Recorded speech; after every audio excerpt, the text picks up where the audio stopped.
ஒரு மனிதனுடைய திறமைகளை ஊக்கப்படுத்துவதும் உற்சாகப்படுத்துவதும் ஒரு பண்பாளனுடைய தலைசிறந்த கடமை. பேரறிஞர் அண்ணா அவர்கள் இந்த மண்ணிலே விதைத்த விதை அது. தமிழ் என்றாலே அதற்கு இனிமை என்று பொருள். அதிலும் இந்த புத்தக திருவிழாவில் படத்தை பார்த்தேன். நம்முடைய வணக்கத்துக்குரிய அம்மா மாவட்ட ஆட்சித்தலைவர்கள் அவர்கள் இந்த இது நாயின்னு சொல்லலாம்ல, நாய் தானே அது. ஏன்னா சில இடங்களில் அது நாயின்னு சொன்னாக்க கோவம் வரும். எங்கள் வீட்லேயே அது வச்சுக்குவான் லியோன்னு, அதுக்கு லியோன்னு சொன்னால் தான் அதுக்கு எங்கள் வீட்டில் எல்லோரும் ஏற்றுக்குவாங்க. இந்த படத்தை காட்டி இந்த மண்ணினுடைய சிறப்பு இதில் இருக்கிறது என்று பெருமையாக சொன்னார்கள். அன்புக்குரியவர்களே, ஒவ்வொரு மாவட்டத்துக்கும் ஒரு பெருமை இருக்குது. இன்றைக்கி எல்லா மாவட்டத்துக்கும் பெருமை புத்தக திருவிழாவால் தான் வந்திருக்கக்கூடிய மிகப்பெரிய வாய்ப்பு. நான் ராமநாதபுரத்தில் சென்ற ஆண்டு போய் பேசினேன். டாக்டர் அப்துல்லா அவர்கள் 10 நாள் நிகழ்ச்சியை சிறப்பாக நடத்தியிருந்தார். அதில் என்ன ஒரு சிறப்பான செய்தி தெரியுமா? அன்றைக்கு மாவட்ட ஆட்சித்தலைவர் அவர்கள் மாண்புமிகு வர்கீஸ் அவர்கள் வருகை தந்திருந்தார்கள். அந்த நிறைவு நாளுக்கு நாம் போயிருந்த போது 6.25 கோடி ரூபாய்க்கு விற்பனையாகி இருக்கிற புதிய சகாப்தத்தை, சரித்திரத்தை அந்த புத்தக திருவிழா உருவாக்கி இருக்கிறது. எவ்வளோ பெரிய விஷயம்! திருவிழா அப்படின்னாலே போய் அங்கே வீதியில் கொட்டி கிடக்கிற பொருள்களை எல்லாம் வாங்குகிற பழக்கமெல்லாம் போய் ஏறத்தாழ 64 ஸ்டால்கள் இந்த அமைப்பிலே அரங்கத்துக்குள்ளே வைத்து, அதுவும் பள்ளிக்கூடத்தில் படிக்கிற பிள்ளைகள், காலேஜில் படிக்கிற பிள்ளைகள்லாம் வரவழைச்சி அவர்களுக்கு இந்த புத்தகத்தினுடைய வாசனையை நுகர வைத்த பெருமை ஒன்று போதும். ஏன்னா நிறைய பிள்ளைகள் அதுலேயும் பார்த்தீங்கன்னா 1000 ரூபாய்க்கு வாங்குகிற பிள்ளைகளுக்கெல்லாம் ஒரு சர்டிஃபிகேட் கொடுக்குற ஒரு அழகாக போட்டி போட்டு வாங்குவான் புத்தகங்களை. ஒவ்வொரு வீட்டிலும் ஒரு நூலகம் இருக்க வேண்டும் என்று பாவேந்தர் பாரதிதாசன் அவர்கள் சொல்லுவார்கள். சில குறிப்பான பல நூல்கள் ஒவ்வொரு வீட்டிலையும் இருக்கணும். தமிழ் இனிமை என்றாலே ஐயா சொன்ன மாதிரி தமிழ் என்றாலே இனிமைன்னு அர்த்தம். கன்னடமும் கலிதெலுங்கும் கவின் மலையாளமும் துளுவும் உன் உதரத்தே உதித்தெழுந்து ஒன்று பல ஆயிடினும் ஆரியம்போல் உலக வழக்கழிந்து அழியாவுன் சீரிழமை திறமையந்து செயல் மறந்து வாழ்த்துதுமே என்று ஒரு இளமைத்தன்மையோடு நம்முடைய மொழி இருப்பதற்கு என்ன காரணம்? இது பேச்சு வழக்கிலும் சரி, எழுத்து வழக்கிலும் ஒரு மிகப்பெரிய செம்மொழி என்ற அந்தஸ்தை தொட்டிருக்கக்கூடிய அழகினை பெற்ற அருமையான மொழி. அவரவர் தாய்மொழி அவரவருக்கு உயர்ந்தது, இல்லைன்னு மறுக்க முடியாது யாராலையும். அதனால்தான் மற்ற மொழிகளையும் பாராட்டுகிற ஒரு பாங்கு தமிழ் மொழியை கற்றவனுக்கு வருகிற ஒரு அழகையும் நாம் பல இடங்களில் பார்க்கலாம். நான் இந்த தலைப்பை ஏன் கொடுத்தேன்னா, பிள்ளைகளுக்கு ஒரு காலகட்டத்தில் வருத்தத்தோடு சொல்கிறேன். நாங்கள்லாம் படிக்கிற காலத்தில் ஒரு ஆங்கில வார்த்தைக்கு அர்த்தம் தெரியலன்னா எங்கள் அப்பாவோ எங்கள் அம்மாவோ ஒரு தமிழ் வார்த்தையை சொல்லி இதுதாண்டான்னு அந்த ஆங்கில வார்த்தையை புரிய வச்சாங்க. இப்போ தலைகீழே இருக்குது. ஒரு தமிழ் வார்த்தைக்கு அர்த்தம் தெரியணுன்னா ஒரு ஆங்கில வார்த்தையை சொல்லித்தான் பிள்ளைகளுக்கு புரிய வைக்கிற அவஸ்தையில் அவலத்தில் நாம் வந்திருக்கிறோம். இது 100க்கு 100 உண்மையான செய்தி. தமிழில் சொன்னால் பிள்ளைகளுக்கு தெரியல. அதனால தான் நான் உங்களை எல்லாரையும் நான் வணங்கி கேட்குறேன். எல்லாரும் மாறுறதை விட இங்கே வந்து கேட்குறவங்க மாறினாலே போதும், ஒரு மாற்றம் தானாக உருவாகும். நம்ம பிள்ளைகளோடு வீட்டு உறுப்பினர்களோடு நல்ல தமிழிலே நாம் பேசினாலே போதும். ஏன்னா அந்த நம்முடைய மொழி எப்பொழுது வாழும் என்றால் அது உரைக்க உரைக்கத்தான் அது புகழாக மாறும். ஒரு அரை மணி நேரம் இப்போ பேசுகிற பழக்கமே போச்சு, அது வேறு ஒரு சிக்கல். இன்னைக்கு எதிர்காலத்தில் எல்லாமே மௌனமாக தான் உட்காந்துருப்பான் போல இது வீட்டில். ஏன்னா ஒரு மொழி என்பது அந்த சமுதாயத்தினுடைய உயிர், சாதாரணமானது இல்லை. பாரிஸில் ஒரு வெடிகுண்டு விபத்து நடக்குது. இந்த வெடிகுண்டு விபத்து நடந்த உடனே இந்த தடயத்தை ஏதாவது கிடைக்குமா, அந்த தடயத்தை வச்சு இந்த யார் இதுக்கு காரணம் என்ற தீவிரவாதிகளை பிடிச்சிடலான்னு சொல்லி அதுக்கு சம்பந்தப்பட்ட நிபுணர்கள்லாம் வந்தாங்க. எல்லாம் பார்த்தாங்க, எந்த தடயமும் அதிகமாக கிடைக்கல. அதில் ஒருத்தர் பார்த்துட்டார். கொஞ்சம் தூரமாக பார்த்தா ஒரு நாய் ஒன்று ஒரு ஓரமாக படுத்து இருந்தது. ஒருவேளை இந்த நாயை கூப்பிட்டு இதுங்கிட்ட ஏதாவது நம்ம சைகை பண்ணி காட்டினோம்னா ஏதாவது புலப்படுமா, விஷயம் கிடைக்குமான்னு அவர் யோசனை பண்ணார். அதே மாதிரி அந்த நாயையும் கூப்பிட்டு என்னென்னமோ மொழியில் லாங்குவேஜில் பேசி பேசி பார்க்குறாங்க. அது ஒன்றும் புரியல. அதுக்கு கடைசியில் என்ன பண்ணார், ஒருத்தர் ஆலோசனை சொன்னார். இந்த ஊரில் ஏறத்தாழ 60 மொழி தெரிஞ்ச ஒரு பேராசிரியர் இருக்கிறாரு. நாமெல்லாம் முயற்சி பண்ணுறதை விட இந்த நாயை கொண்டு போய் அவர்கிட்ட விட்டோம்னா அவருக்கு தெரிஞ்ச மொழியிலெல்லாம் பேசி சைகை மூலமாக ஏதாவது துப்பு கிடைக்குமான்னு கண்டுபிடிச்சி கொடுப்பாரு. அங்கே வாங்க போவோம்னு கூட்டி அனுப்பிட்டாங்க. பேராசிரியரை கூட்டின்னு வந்துடும்னு இன்னொருத்தன் யோசனை பண்ணான். அங்கேருந்து அவர் வந்தார். ஏதேதோ மொழிகளெல்லாம் பேசி பார்த்தாரு. அந்த நாய்கிட்ட ஒன்றும் விஷயத்தை வாங்க முடியல. கடைசியில் ஹீப்ரு மொழியில் பேசினார். அந்த நாய் சைகை பண்ணிச்சு, புரிஞ்சுக்கிட்டு அந்த ஆளை கூட்டிகிட்டு போய் அந்த தீவிரவாதிகள் மறைஞ்சிருந்த இடத்த காமிச்சிட்டு கண்டுபிடிச்சிட்டோம். உடனே எல்லாரும் அந்த பேராசிரியரை பாராட்டி என்ன பரிசு கொடுக்கலான்னு யோசனை பண்ணாங்க.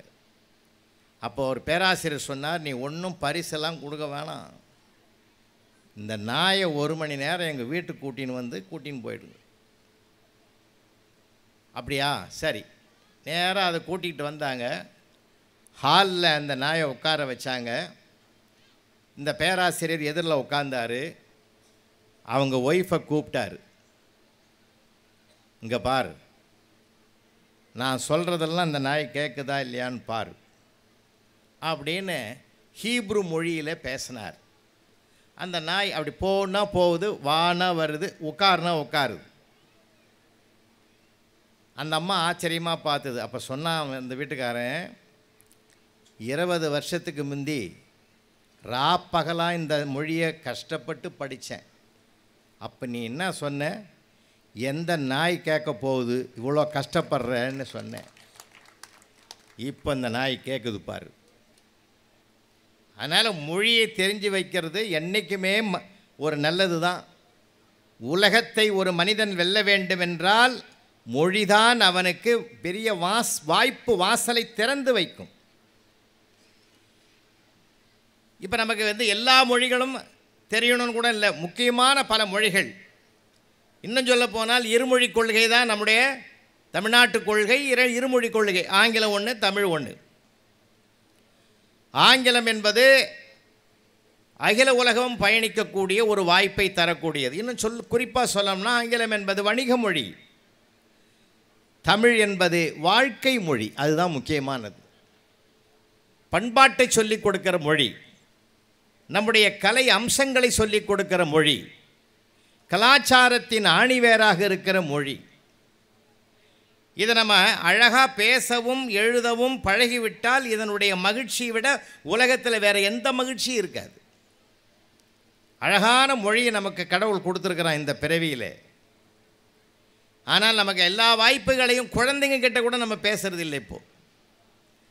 ஏன்னா நம்முடைய தாய்மொழி மூலமாகத்தான் தலை சிறந்த பண்பாட்டை குழந்தைகளுக்கு நன்னடத்தைகளை, நல்லொழுக்க சிந்தனைகளை, எண்ணங்களை கொடுக்க முடியும், உணர்வுபூர்வமாக கொடுக்க முடியும். இன்னொரு மொழியால் கொடுக்கவே முடியாது. அது நம்ம மொழி இருக்கிற சின்ன சின்ன விஷயங்கள் ரொம்ப மகிழ்ச்சியை உருவாக்கும். நான் ஒரு 4 நகைச்சுவை புத்தகங்கள் எழுதியிருக்கிறேன். அதில் ஆரம்பத்தில் எழுதும்போது அந்த அனுபவத்தை எழுதியிருக்கேன். நான் இருக்கிற சிட்லப்பாக்கம் பகுதியில் லைன்ஸ் கிளப் கவர்னர் இருக்கார். அவருடைய வீட்டுக்கு நான் போகிறேன். அந்த பையன் சின்ன பொடி பையன், புலவரையா வந்திருக்கிறாரு. சர்க்கரையே போடாமல் பால் வாங்கிட்டு வாடா அம்மாக்கிட்ட போய் உள்ளேன்னார். அந்த பையன் வாதிபடி தாவி தாவி ஓடணும். ஓடி கொண்டு வந்து டேபிளில் கொண்டாந்து வச்சான். நிறைய அந்த அம்மா மகராசி ஊற்றி கொடுத்துருது பால். வழிய இருந்த பால் டேபிளில் வச்ச உடனே அது அப்படி இப்படி ஆட ஆரம்பிச்சுது. நான் தென்னார்காடு மாவட்டம் விழுப்புரத்தில் பிறந்து வளர்ந்தவன். எங்கள் ஜேடியா ஹெல்த் டிபார்ட்மெண்ட் அவர் செஞ்சு பக்கத்து ஊர் தான் வரும். ரொம்ப சந்தோஷமாக இருந்தது கேள்விப்பட்டதும். அப்போ எதுக்கு சொல்கிறேன்னா, அது எங்கள் மாவட்ட பாஷையில் தழும்புதுன்னு சொல்லியிருக்கணும். அந்த பையன்கிட்ட பார்த்து நான் சொன்னேன், இது நடந்தது, நான் எழுதியிருக்கேன், என் புத்தகத்தில் எழுதியிருக்கேன். தம்பி பால் ஆடுதுன்னு. போனவன் திரும்பி வந்து சொன்னான், இல்லை மாமா அது மாடுதுன்னா. ஆடுது என்பது ஆட்டுப்பாலுன்னு அவன் நினச்சிக்கிட்டு மாடுதுன்னு மாட்டுப்பால்னு அவன் சொன்னான். பார்த்தீங்களா, ஒரு சின்ன சொல்லில் கூட ஒரு சுகத்தை தருகிற மொழி தான் தாய்மொழியாகிய தமிழுக்கு இருக்கக்கூடிய ஒரு அழகு. நம்ம தான் இப்போ பேசுகிறதே இல்லையே.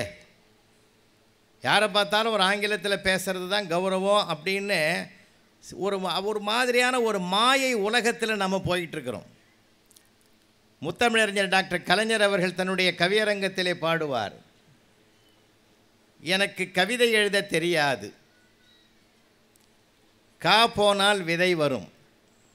அந்த சொல்லையே பிரிக்கிறார் பாருங்க.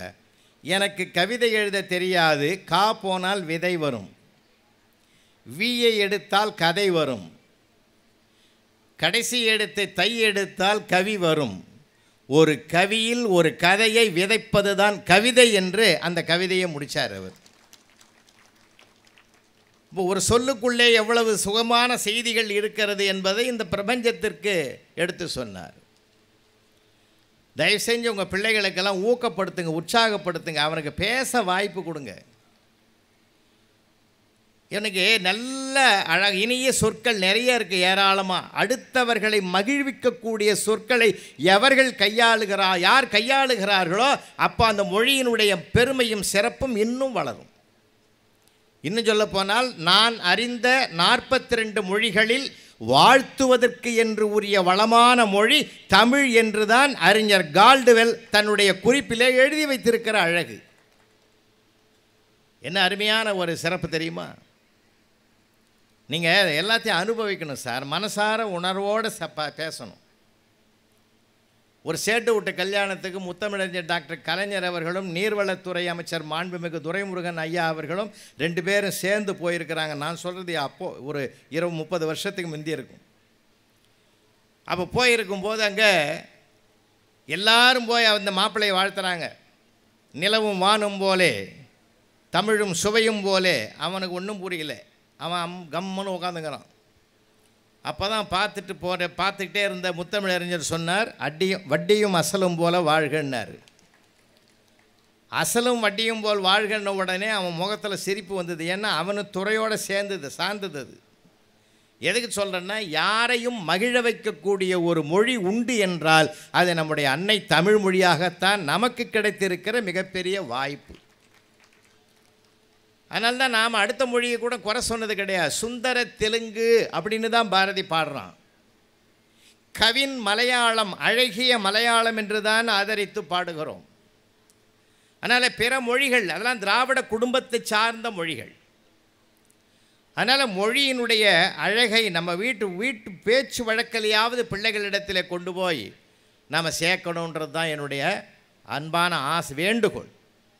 ஏன்னா இங்கே நிறைய தாய்மார் இருக்கீங்க.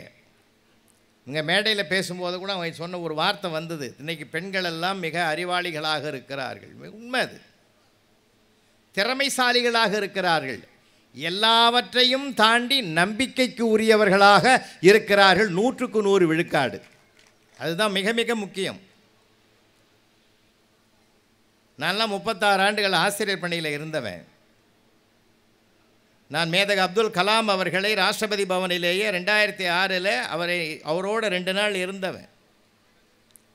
நேஷ்னல் லெவலில் அவார்டு பெறும்போது அவருடைய திருக்கரத்தால் பெறுகிற வாய்ப்பு எனக்கு கல்வித்துறை வழங்கியது.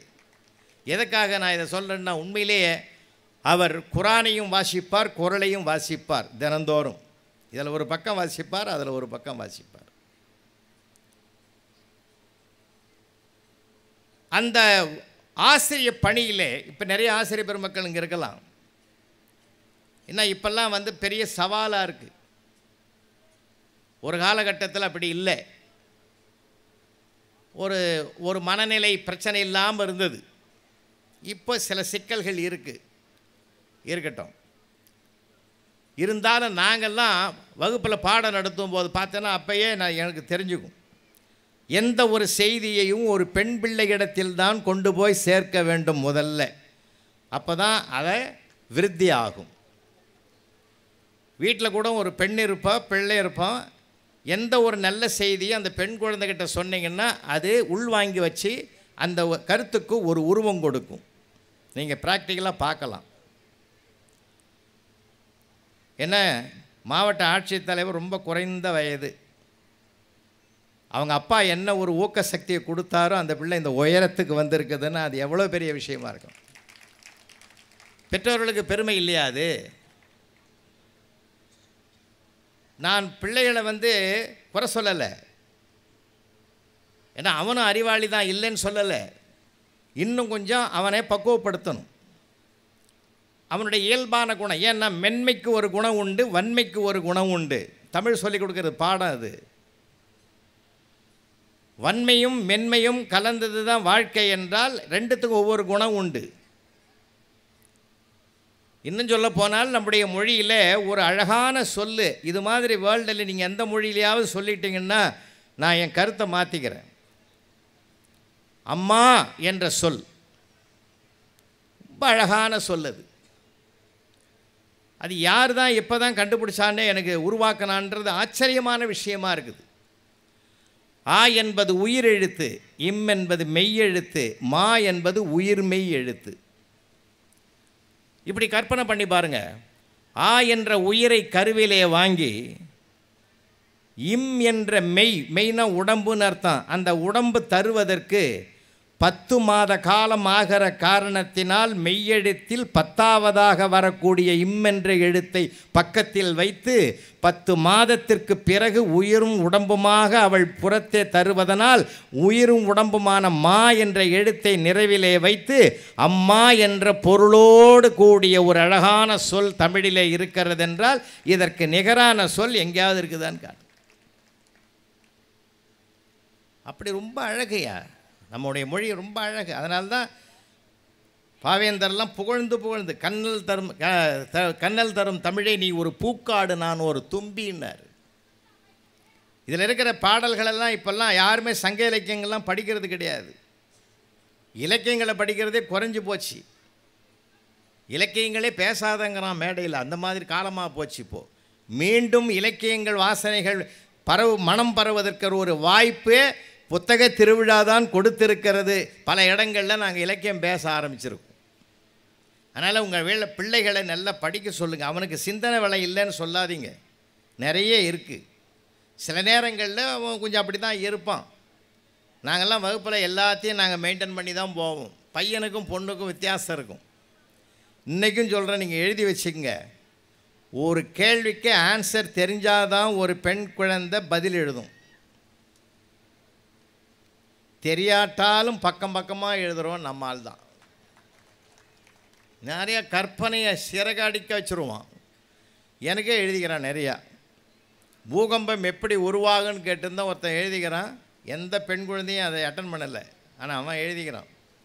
வானம் வெடித்து சிதறும், பூமி பிளக்கும், கடல் கொந்தளிக்கும், பெருக்கெடுத்து ஓடும் வெள்ளத்தில் எங்கள் தமிழையா முதலில் போய் விடுவான்னு எழுதணும். பின்னாடி எழுதியிருக்கிறான், அவரோடு சேர்ந்து ஆடு மாடுகள்லாம் போகும்னு எழுதிக்கிறான். அப்போ கூட அவன் வரமாட்டான். அப்புறம் மனசு கேட்கல. இதெல்லாம் படிச்சுட்டு அவனை கிட்ட கூப்பிட்டு நிறுத்தி, ஏண்டா இப்படி எழுதிக்கிறியே, அதர்மமாக எழுதிக்கிறியே, இது நியாயமான்னு. சார் அந்த பிள்ளை அழ ஆரம்பித்தான் சார். எனக்கு மனசு கலங்காதா? யார் ஒருவர் செய்த தவறுக்கு மனம் வருந்தி அழுகிறாரோ அதை விட மன்னிப்பு உலகத்திலே கிடையாது. போடா, உன்னை ஒன்றும் சொல்லலை போன்ட்டேன். நான் அதுக்கு அழுவலைன்னா பின்ன எதுக்கடா அழுதேன்னு. நீ படித்து பார்த்து திருத்துவேன்னு நான் நினைக்கவே இல்லைன்னா. அது இது மாதிரிலாம் ஒரு குறும்புத்தனமாக பேசுறது குழந்தையா பையனாக தான் இருப்பான். நான் பெண் பிள்ளைகள். ஆனால் அவனுக்குள்ளும் ஒரு புதையல் இருக்குது தெரியுமா உங்களுக்கு? ஏன்னா என்னுடைய வகுப்பறை அனுபவங்களை எடுத்தாலே தமிழினுடைய சுவையை கொண்டு வந்துடலாம். எங்குமே கிடைக்காத பொக்கிஷம் அது. ஏன்னா ஒரு ஆணையோ பெண்ணையோ உருவாக்கி உலகத்துக்கு தருவது 2 இடம். ஒன்று கருவறை, இன்னொன்று வகுப்பறை. கருவறை உறவுகளுக்கு மத்தியிலே வளர்க்கிறது, வகுப்பறை உலகுக்காக வளர்க்கிறது. அதனால்தான் மாதா பிதா குருன்னு வச்சான். இந்த 3 பேரும் சரியாக இருந்துட்டா ஒரு இளைஞனை தவறாத பாதையில் போக வாய்ப்பே கிடையாது. சரியான பாதையில் கொண்டு வருவதற்குரிய சக்தியும் வல்லமையும் 3 பேர்கிட்ட தான், மாதா பிதா குரு. இந்த மூவரும் சரியாக இருந்துட்டால் போதும். இன்றைக்கி பாருங்கள், எல்லாமே டெக்னாலஜி உலகம், ஏன்னா ஒரு டிஜிட்டல் உலகமாக போயிட்டுருக்கு. கருவிகளினுடைய தாக்கம் அதிகரிச்சிருக்குது. ஒரு காலகட்டத்தில் அதெல்லாம் இல்லைங்க. வீட்டில் உறுப்பினர்கள் உட்காந்து அப்படியே பேசுவாங்க. அப்படியே கூடி பேசுவதற்காகத்தான் அதுக்கு கூடம்னே பேர். இப்போது எல்லாமே போச்சு, யாரும் பேசுகிறதே கிடையாது. ஒரு கருவி ஒன்று பேசிக்கிட்டு இருக்கு. வித்தியாசமான உலகம். உங்களெல்லாம் நான் வணங்கி கேட்குறேம்மா, இங்கே இருக்கிற தாய்மாரில் நான் வணங்கி கேட்குறேன். சீரியலை பாருங்கள், 1 2 பார்த்துட்டு மறந்துடுங்க. அது லைஃப் இல்லை, அது நிஜம் இல்லை. ஏன்னா அதில் பழி வாங்கிறது தான் அதிகமாக வருதே தவிர வாழ வைக்கிற நிகழ்ச்சி ஒன்று கூட வந்ததாக வரலாறே இல்லை. நல்ல வார்த்தைகளும் வரல. எல்லாம் வீணா போ, அழிஞ்சு போவன, ஒழிச்சு கட்டு, இதே தான் வருதே தவிர ஒரு நல்ல வளமான வார்த்தையை கொண்டு வருவதற்கு அங்கே வாய்ப்பே கிடையாது. அதனால தான் இன்றைக்கி பிள்ளைகள்லாம் வளர்கிற பெண் பிள்ளைகள்னு சிலதெல்லாம் பார்த்திங்கன்னா, அன்றைக்கி ஒரு அம்மா சொல்லுது, அவங்க மாமியார் போகிறாங்க, தடுப்பூசி வருதுன்னுது. மாமியாருக்கு தடுப்பூசின்னு பேர் வச்சுக்குது. என் காதில் விழுந்தது, ஏம்மா அப்படி சொல்கிறேன்னு. இல்லை, அவங்களுக்கு எதிர்ப்பு சக்தி அதிகம் ஐயா, அதனால தான் சொன்னேன். பிரில்லியன்ட். இன்றைக்கி அறிவு வளர்ந்துருக்குது, ஆற்றல் வளர்ந்துருக்குது, திறமை வளர்ந்துருக்கிறது, எல்லாம் வளர்ந்துருக்குது. ஆனால் பண்பாடு, கலாச்சாரம், மனித நேயம், அதுதான் முக்கியமானது. மனித தன்மை, மனித நேயம் வரணும். மனிதனை மனிதனாக பார்க்கக்கூடிய ஒரு பண்பாடு இன்றைக்கி வரணும்னா, முக்கியமாக சொல்ல போனால் அது குழந்தைகளோடு தான் மிக மிக நெருக்கமாக ஒரு தாயால் உருவாக்கப்பட முடியும். அவள் தானே முதல் தாய், முதல் ஆசிரியை. நிறைய பாடல்கள் இருக்குது. நீங்கள் நம்ம சேரியில் போய் தேடுறோம். அழகாக 2000 ஆண்டுகளுக்கு முன்பு ஒரு குடும்பம் எப்படி நடந்ததுன்னு தமிழ் படம் பிடித்து காட்டுகிறது. ஒரு குழந்தையை எப்படி கொஞ்சனாங்கன்னு காட்டுது. படைப்பு பல படைத்து பலரோடு உண்ண உடைப்பெறும் செல்வனாயினம் இடைப்பட குறுகுறு நடந்து சிறுகை நீட்டி இட்டும் தொட்டும் கவ்வியும் தொடர்ந்தும் நெய்யுடை அடிசல் மெய்பட விதிர்த்தும் மயக்குறு மக்களை இல்லோர்க்கு பயக்குறை இல்லை தாம் வாழு நாளேன்னு 2000 ஆண்டுகளுக்கு முன்பு புறநானூற்றில் புலவன் பாடியிருக்கிறான். ஒரு குழந்தையை படம் பிடிச்சி வச்சுருக்கான். குழலினிதி ஆழினிதி என்பதம் மக்கள் மழலை சொல் கேளாதவர். அந்த குழந்தையை நம்ம இறங்கணும். சரி, ஈரோடில் பேசிட்டு மறுநாள் காலையில் இப்போ குழம்பேட் ஸ்கூலில் ஒர்க் பண்ணுறேன். வீட்டுக்கு போனால் நேரம் ஆகிடும்னு அங்கேயே ஆஃபீஸ் ரூமில் போயிட்டு பத்தங்கிட்டு பக்கத்தில் குளிச்சுட்டு அப்படியே ரெடியாகி 7th கிளாஸ் 2nd பீரியட் உள்ளே நுழையிறேன். இன்றைக்கி என்னடா பாடம்னு. சார் இன்றைக்கி குறள் சார். குறளில் எந்த தலைப்பு சொல்கிறார்? சுற்றம் தழால்னு வருது சார். ரைட். காக்கை கரவா கரைந்துண்டு மாக்கமும் மன்ன நீராக்கே உள்ள அந்த குறள் தானேப்பா சார்? கரெக்டாக சொல்கிறீங்க சார். பார்க்காம எப்படி சார் சொன்னீங்க? நான் 3 வருஷமாக நடத்துகிறேன். உட்காரு. 3 வருஷமாக நடத்தும் போது அந்த குறள் மனப்பாடம் ஆகிடாதா? உட்கார். அப்போ நாங்கள் என்ன பண்ணுறது? அதுக்கு பத உரையெல்லாம் பொழிப்புரையெல்லாம் சொல்கிறதில்லை. நல்லா கவனி.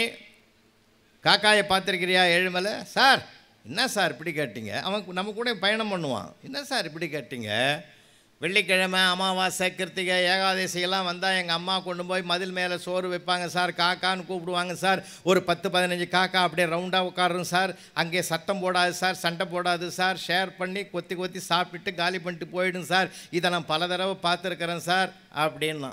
இதை தாண்டா திருவள்ளுவர் சொல்கிறாரு. இதே சார் சொல்கிறாரு. ஆமாம்.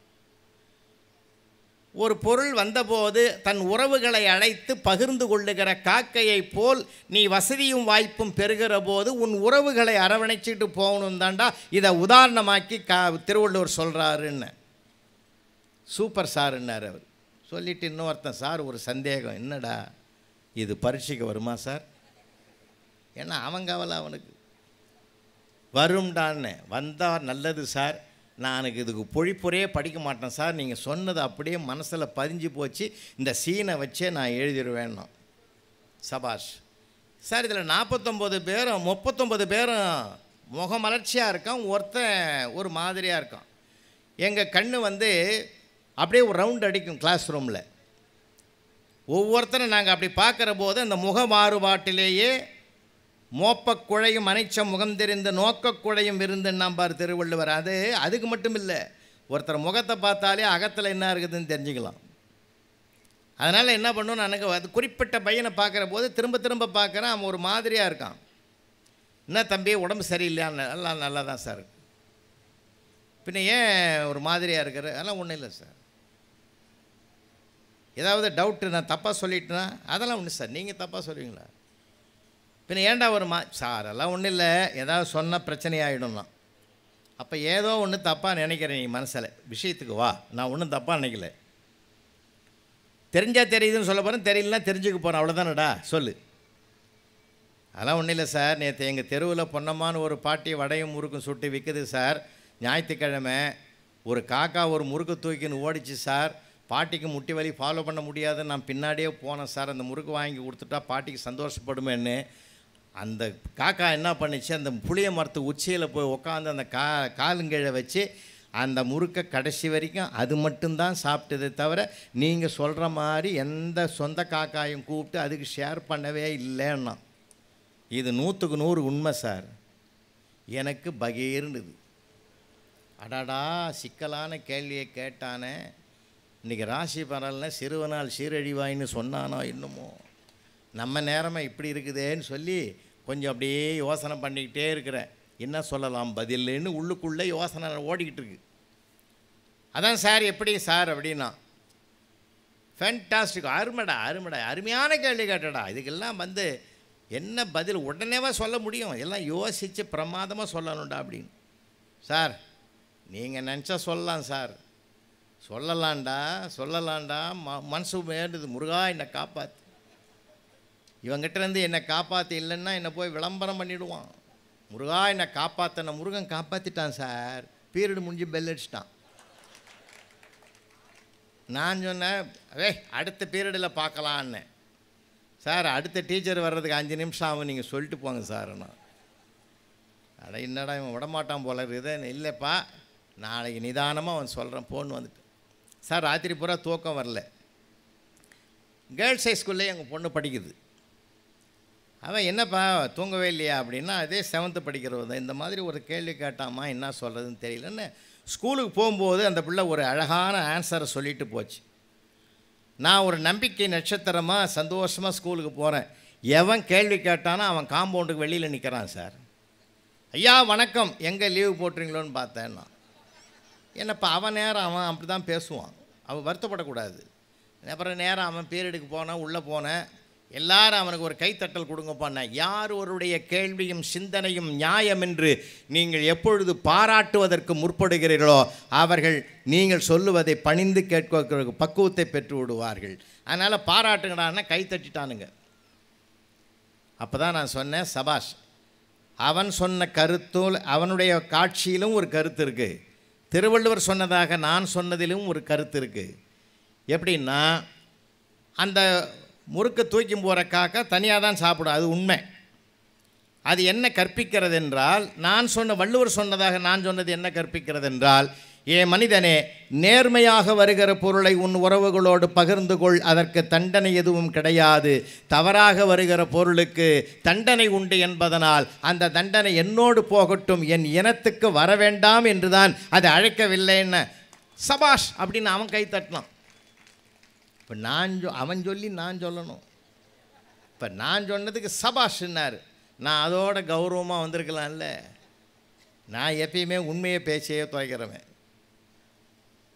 இது கூட என் பொண்ணு தாண்டா சொன்னான், உன்ன மாதிரி 7th படிக்கிறவன்னு. அதான பார்த்தேன்னா, அந்த அதான பார்த்தன்றதுல 1000 அர்த்தம் இருக்குது. உன்னால் முடியாது, எங்களால் தாண்டா முடியும். உண்மையிலேயே திருவள்ளுவர்களுடைய கருத்துக்கு இணையான இன்னொரு புதிய சித்தாந்தம், ஒரு புதிய பார்வை அன்றைக்கு வகுப்பறையிலே கிடைத்திருக்கிறது என்றால், இதை போல எத்தனை மடங்கு புத்திசாலி பிள்ளைகளை இந்த புத்தக திருவிழாக்கள் உருவாக்கும் என்பதை கொஞ்சம் யோசித்து பாருங்கள். படிக்கணும் சார், நிறைய படிக்கணும். நிறைய படித்தாதான், உள்வாங்கினாதான் இந்த உலகத்தையே புரிஞ்சிக்க முடியும். ஒரு உறவை எப்படி கட்டுக்கோப்பாக வச்சிருக்கணும். ஏன்னா நான் மகிழ்ந்தால்தான் இன்னொருவரை மகிழ வைக்க முடியும். இன்னும் சொல்ல போனால் ஒரு மனிதனை மகிழ்ச்சி தான். அந்த மகிழ்ச்சி எங்கே கிடைக்குன்னா இலக்கியங்களில் கிடைக்கிறது. அன்னை தமிழ் மொழியை பேசி உரையாடுவதனால் கிடைக்கிறது. எவ்வளவோ இருக்குது, நிறைய விஷயங்கள் இருக்குது. கொஞ்சம் ஆழமாகவும் போகலாம். நான் வாழ்க்கையில் நம்ம இப்போ மகிழ்ச்சியை தொலைச்சிட்டோம் சார். ரொம்ப ரொம்ப வருத்தமாக இருக்குது. மகிழ்ச்சியை தொலைச்சிட்டு இந்த கருவிகளுக்குள்ளே நாங்கள் அகப்பட்டுக்கிட்டோம். நான் நிறைய மனசாட்சியோடு கேட்குறேன். ஃப்ளைட்டில் போகும்போதும் சார் இதே தான் சார். நான் எல்லாரையும் பார்க்குறேன், ஒருத்தன் பார்த்து பேசுகிறதே கிடையாது. அப்போல்லாம் ட்ரெயினில் பயணம் பண்ணால் எதிரில் உட்காந்து உரையாடுவாங்க சார்.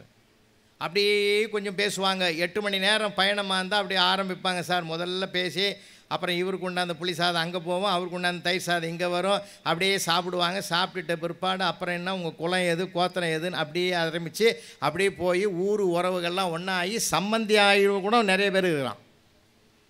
இப்படிலாம் ஒரு காலத்தில் இருந்திருக்குது சார். இன்றைக்கி நாம் அது வாய்ப்பை இழந்துட்டோம் சார். நான் தென்கட்சி சுவாமிநாதன் ஐயா அவர்களோட ஒரு 8 ஆண்டுகள் பயணம் பண்ணவேன். உண்மையிலேயே அவரை மாதிரி ஒரு தமிழறிஞர் உலகத்திலே இருக்க முடியாது. ஏன் தெரியுமா? எனக்கு தெரிஞ்சு அவர் 50 ஆண்டு இலக்கிய மேடையில் பேசினார். 50 ஆண்டுகளாக மேடைகளில் சம்பாதித்த ஒற்றை ரூபாயை கூட அவர் வீட்டுக்கு எடுத்துகிட்டு போனது கிடையாது. தமிழ்நாட்டில் உள்ள ஏராளமான பிள்ளைகளுடைய படிப்புக்காகவே அதை உதவி செஞ்சார். அவர்கிட்ட ஒரு பெரிய டைரி இருக்கும். தமிழ்நாட்டில் எத்தனை ஏழை குழந்தைகளோ அத்தனை குழந்தைகளுடைய அட்ரஸ் இருக்கும். அவர்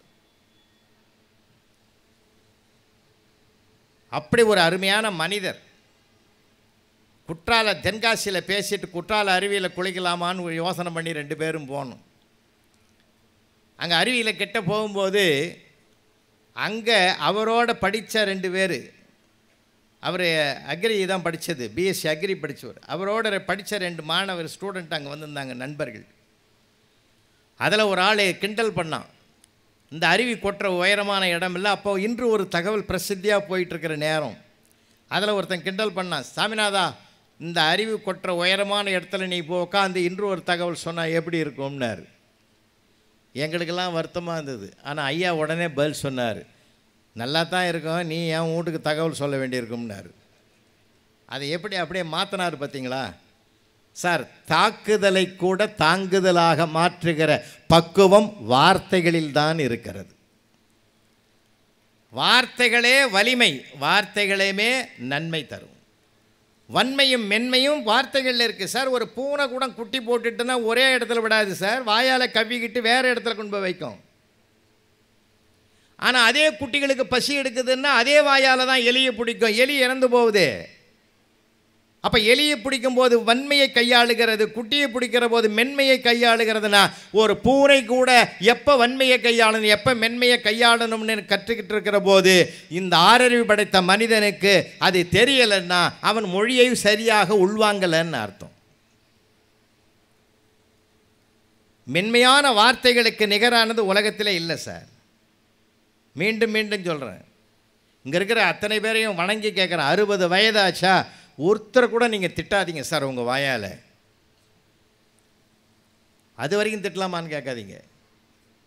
60 வயது ஆகிச்சுன்னா அவங்க வணங்குவதற்கு உரிய இடத்துக்கு வராங்க. யார் ஒருவர் வணங்குகிற இடத்துக்கு வருகிறார்களோ அவர்கள் வாழ்த்துவதற்கு உரியவர்கள்னு அர்த்தம். சமுதாயம் கற்றுக்கிற அழகியாது. அதனால தான் நான் கேட்குறேன், நான் உலக நாடுகள் பூரா போய் வந்துட்டேன். பிரான்ஸு திருவள்ளுவர் சிலை திறப்பு விழாக்கு நாங்கள் தான் போய் திறந்து வச்சுட்டு வந்தேன். எல்லா நாடுகளுக்கும் போய் வந்தேன் சார். ஆனால் இங்கே இருக்கிற கல்ச்சர் அங்கே இருக்குமான்றதெல்லாம் கேள்விக்குறி. நம்ம லைஃப் இருக்க, தமிழருடைய வாழ்க்கை இருக்க, என்ன அழகான வாழ்க்கை தெரியுமா? வாழ்க்கையை கொண்டாடி கொண்டாடி மகிழ்ந்தான் சார். எந்தையும் தாயும் மகிழ்ந்து குலாவி இருந்தது மின்னாடு, அதன் முந்தைய 1000 ஆண்டுகள் வாழ்ந்து முடிந்தது மின்னாடு. வாழ்ந்து வாழ்ந்து வாழ்ந்து வாழ்ந்து பழகின மண்ணியா அந்த மண்ணு. 60 ஆண்டு மணி விழா கொண்டாடுறான்ல, 60வது திருமணம் மணி விழா கொண்டாடுறான்.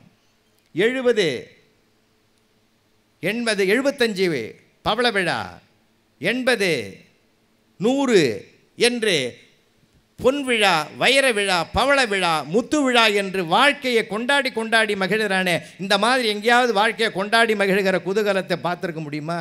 முடியவே முடியாது. எனக்கு கூட 60ஆம் கல்யாணம் திருக்கடையில் நடந்தது 14 வருஷத்துக்கு முந்தி. ஆஸ்திரேலியாவிலேருந்து என் ஃப்ரெண்டு வந்திருந்தான் சார். அதே ஒய்ஃபான்னு கேட்டான். எதுக்கு சொல்கிறேன்னா, அவனுக்கு ஆச்சரியமாக இருக்குது. எப்படிடா இத்தனை வருஷமாக சேர்ந்து வாழறீங்கன்னு கேட்குறான். ஏன் தெரியுமா? நம்முடைய தமிழ் பண்பாட்டிலே, தமிழருடைய வாழ்க்கையிலே பிரிவினை என்ற சொல்லுக்கே அர்த்தமில்லையா, பிரிவினை என்ற சொல்லே கிடையாதுயா. ஏன் தெரியுமா? இவன் அக வாழ்க்கையில் ஒருவரை ஒருவர் தெரிந்து கொண்டு வாழவில்லை, புரிந்து கொண்டு வாழ்ந்தவர்கள். தெரிஞ்சுக்கிறது வேற, புரிஞ்சுக்கிறது வேற. இப்பெல்லாம் பார்த்தீங்கன்னா நீயா நானான்னு தான் வாழ்க்கை போய்கிட்டு இருக்கு. நம்ம பெரியவங்க நீயும் நானும்னு வாழ்ந்தாங்க. நீயும் நானும் என்பது வாழ்க்கையா, நீயா நானா என்பது வாழ்க்கையான்னு கேட்குற அளவுக்கு வந்துருக்குது இன்னைக்கு. ஏன் இந்த கலாச்சாரம் போகுது? இந்த கலாச்சாரத்தினுடைய வீழ்ச்சிக்கு காரணமே தாய்மொழி பற்றி இல்லாதது தான், தடம் புரண்டது தான் மிக முக்கிய காரணம். நம்ம மொழி தான் சார் அந்த பண்பாட்டை கொடுக்கும், வாழ்க்கையை சொல்லி கொடுக்கும். ஏன் 60ல் ஒரு திருமணம் பண்ணுறான் தெரியுமா? பெத்த பிள்ளைகள் தாய் தகப்பன் கல்யாணத்தை பார்க்க வாய்ப்பில்லை, அவர்கள் பார்ப்பதற்காக அந்த வாய்ப்பை உருவாக்கினார்கள் முன்னோர்கள். ஏன் 70 கொண்டாடினா? 70 வந்து பேர பிள்ளைகளும் பார்த்து மகிழ்வதற்கு. ஏன் 180 கொண்டாடினா? சமுதாயமே சேர்ந்து அவர்களை கொண்டாடுவதற்கு. எப்படி அவன் வாழ்க்கையை அனுபவித்து வாழ்ந்திருக்கிறான் சார் அந்த வாழ்க்கையை. இன்றைக்கெல்லாம் நம்ம வந்து பணத்தில் பிரச்சனை இல்லை, பணம் ஒரு பக்கம் சம்பாதிக்கிறோம். ஏன்னா பணம் சம்பாதிக்கிறத விட அது ஈகோ அதிகமாக வளருது. அதனால தான் நான் சொன்னேன், நீயா நானா என்பது வாழ்க்கை இல்லை, நீயும் நானும் என்பது தான் வாழ்க்கை. இந்த வாழ்க்கையினுடைய அர்த்தத்தை புரிந்து கொள்ளாமலேயே பயணிக்கிறவர்களைத்தான் நாம் நிறைய பேரை பார்க்குறோம். ஒரு பக்கம் ஊடகங்கள் பார்த்திங்கன்னா அது வந்து வீணாக போனவங்க சரித்திரத்தை தான் அதிகமாக காட்டுது. வாழ்ந்தவர்கள் சரித்திரத்தை நம்முடைய அன்னை தமிழ் மொழியில் இருக்கக்கூடிய இலக்கியங்கள் தான் எடுத்து காட்டும். இன்றைக்கி கலாச்சாரங்கள், ஏன்னா வீடுகள் பெருகுவதை விட ஓட்டல்கள் தான் அதிகமாக பெருகி இருக்குது. ரொம்ப வருத்தப்பட வேண்டிய விஷயங்கள் நிறையா இருக்குது. என்ன அருமையான காட்சிகள்லாம் நிறையா இருக்குது சார். நம்ம பேசி என்ன பிரயோஜனம்னு கூட ஒரு சமயத்தில் வெறுப்புக்கு வருது. ஏன்னா இன்றைக்கி ஒரு நண்பர் எனக்கு ரொம்ப நிறைய வழக்கறிஞர்கள் உயர்நீதிமன்றத்தில், இப்போ நான் மதுரை நீதிமன்றத்தில் கூட பொங்கல் திருவிழா என் தலைமையில் தான் அங்கே மதுரை நீதிமன்றத்தில் நாங்கள் பண்ணி கொடுத்தோம். அங்கே எதுக்கு சொல்கிறேன்னா, அவர்கள் வருத்தப்பட்டாங்க. விவாகரத்து கேஸ் தான் சார் அதிகமாக வருது. நம்ம மொழி அதையா சொல்லி கொடுத்தது? யாயும் நியாயும் யாராகியரோ எந்தையும் நுந்தையும் எம்முறை கேளிர், யானும் நீயும் எவ்வழி அரிதும் செம்புலப் பெயல் நீர் போல அன்புடை நெஞ்சம் தாம் கலந்தனவே. வானத்திலிருந்து பொழிகின்ற மழை நீரானது செம்மண்ணிலே புரண்டு ஓடுகிற போது அந்த செம்மண்ணினுடைய நிறத்தை பெற்றுதான் சேர்கிறது என்றால், அதிலிருந்து அந்த தண்ணீரை தனியாகவும் செம்மண்ணை தனியாகவும் பிரிக்க முடியாது. அதுபோல் நீயும் நானும் இரண்டரை கலந்து விட்டோம் இதயத்தால் என்று வாழ்ந்த ஒரு அழகான வாழ்க்கை இன்னைக்கு பிரிவினையில் கோர்ட்டில் இருக்குது. ரொம்ப வருத்தமாக இருக்குது. சிலதெல்லாம் வருத்தமாக இருக்குது. கொஞ்சம் தயவு செய்ய. என்ன தெரியுமா காரணம்? அதுக்கு கலந்து பேசாதது தான் மிகப்பெரிய காரணம். இன்னொன்று, நம்ம மொழி சொல்லி கொடுக்குது, ஒருவர் இறங்கு, ஒருத்தர் விட்டு கொடு, ஒருத்தரை அனுசரிச்சுக்கோ, சரியா போடும், அதான் லைஃபு சார். வாழ்க்கையை தொலைச்சிட்டு வசதிகள் பெறுவதனால என்ன பயன்? நான் கேட்குறேன் எல்லாரையுமே, வாழ்க்கையை தொலைச்சிட்டு வசதிகளை மட்டும் பெறுவதனால என்ன பிரயோஜனம் சொல்லுங்கள்? ஒரு மனிதனுக்கு வாழ்க்கையில் எது செல்வம் என்பது சிந்தையின் நிறைவு. நம் மொழி சொல்லுகிற அழகான தொடர் எது சரிமா? செல்வம். என்னுடைய மனம் நிறைவாக இருக்கிறது என்றால், மகிழ்வாக இருக்கிறது என்றால் அதுதான் செல்வம். ஈட்டுகிற பணம் அல்ல, சேர்த்து குவிக்கிற பணம் அல்ல. அதனால தான் பல பிரச்சனைகள் விஸ்வரூபம். அன்றைக்கி கோர்ட்டில் ஜட்ஜ் ஐயா உட்காந்துங்கிறாரு, ஒரு விவாகரத்து கேஸ் வருது. அவர் சொல்கிறாரு, ஜட்ஜ் ஐயா இந்த பாருடா, நான் தீர்ப்பு எழுத போகிறேன், வருத்தப்படாத, நீ எதை வேணாலும் எழுதுன்னா. அப்புறம் பின்னாடி கோவப்பட வருத்தப்படாதரான்னார். இல்லை இல்லை, பிரித்து விட்டுறேன், நான் பல முறை சொன்னேன், பேசி கலந்து பேசி முடிவெடுங்கடான்னு, நீ ஒத்து வரமாட்டுறேன். அடுத்த மாதத்துலேருந்து ஜீவனாம்சமாக அந்த அம்மாவுக்கு உன் சம்பளத்தில் பாதியை கொடுக்கணும். அவன் கலகலகலன்னு குற்றவாளி கூண்டிலே சிரிக்கிறான் சார். ஏன்டா வருத்தப்படுவேன்னு பார்த்தா சிரிக்கிறேன்னா, 10 வருஷமாக முழுசும் கொடுத்துங்கிறேன் சாமி, அடுத்த மாதத்துலேருந்து எனக்கு பாதியாவது கிடைக்குமே, சந்தோஷமாகுதுன்னா. அவனுக்குள்ளே இருக்கிற துன்பமும் துயரமும் அப்போ தான் தெரியுது. நிறைய விஷயங்களுங்க நம்ம நிறைய பேசணும் சார். ஒருத்தருக்கு ஒருத்தர் பேசுனாங்க சார். இப்போ எல்லாமே பேசாத எல்லாமே செல்ஃபோனில் தான் சார் இது உலகம். இப்போது நான் ஒரு சின்ன செய்தியை சொல்லலான்னு கூட தப்பு இல்லை அதில் சார். எப்படிலாம் நடக்குது பாருன்றதுக்காக தான் மாவட்ட ஆட்சித்தலைவர் அம்மா இருக்கிறதுனால சொல்கிறேன். நானும் உயர் அதிகாரிலாம் இருக்கீங்க, இந்த உலகம் எங்கே போகுதுன்றதுக்கு சொல்கிறேன்.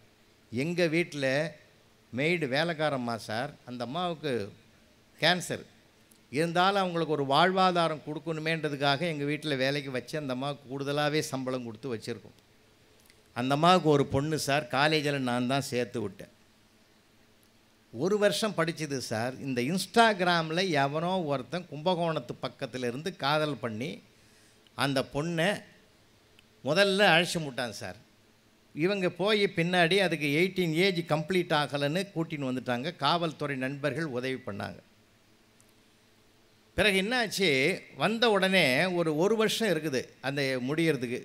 17ல் 18க்கு 1 ஆண்டு. என்ன பண்ணாங்க, 1 மாதத்தில் அந்த பையனுடைய ஃபோட்டோ வாட்ஸ்அப்பில் வருது சார். அவனுடைய இறந்த உடலுக்கு மாலையெல்லாம் போட்டு ஃபோட்டோ எடுத்து அந்த ஃபோட்டோவை வாட்ஸ்அப்பில் அனுப்பிட்டாங்க பொண்ணு வீட்டு பக்கம் பூரா.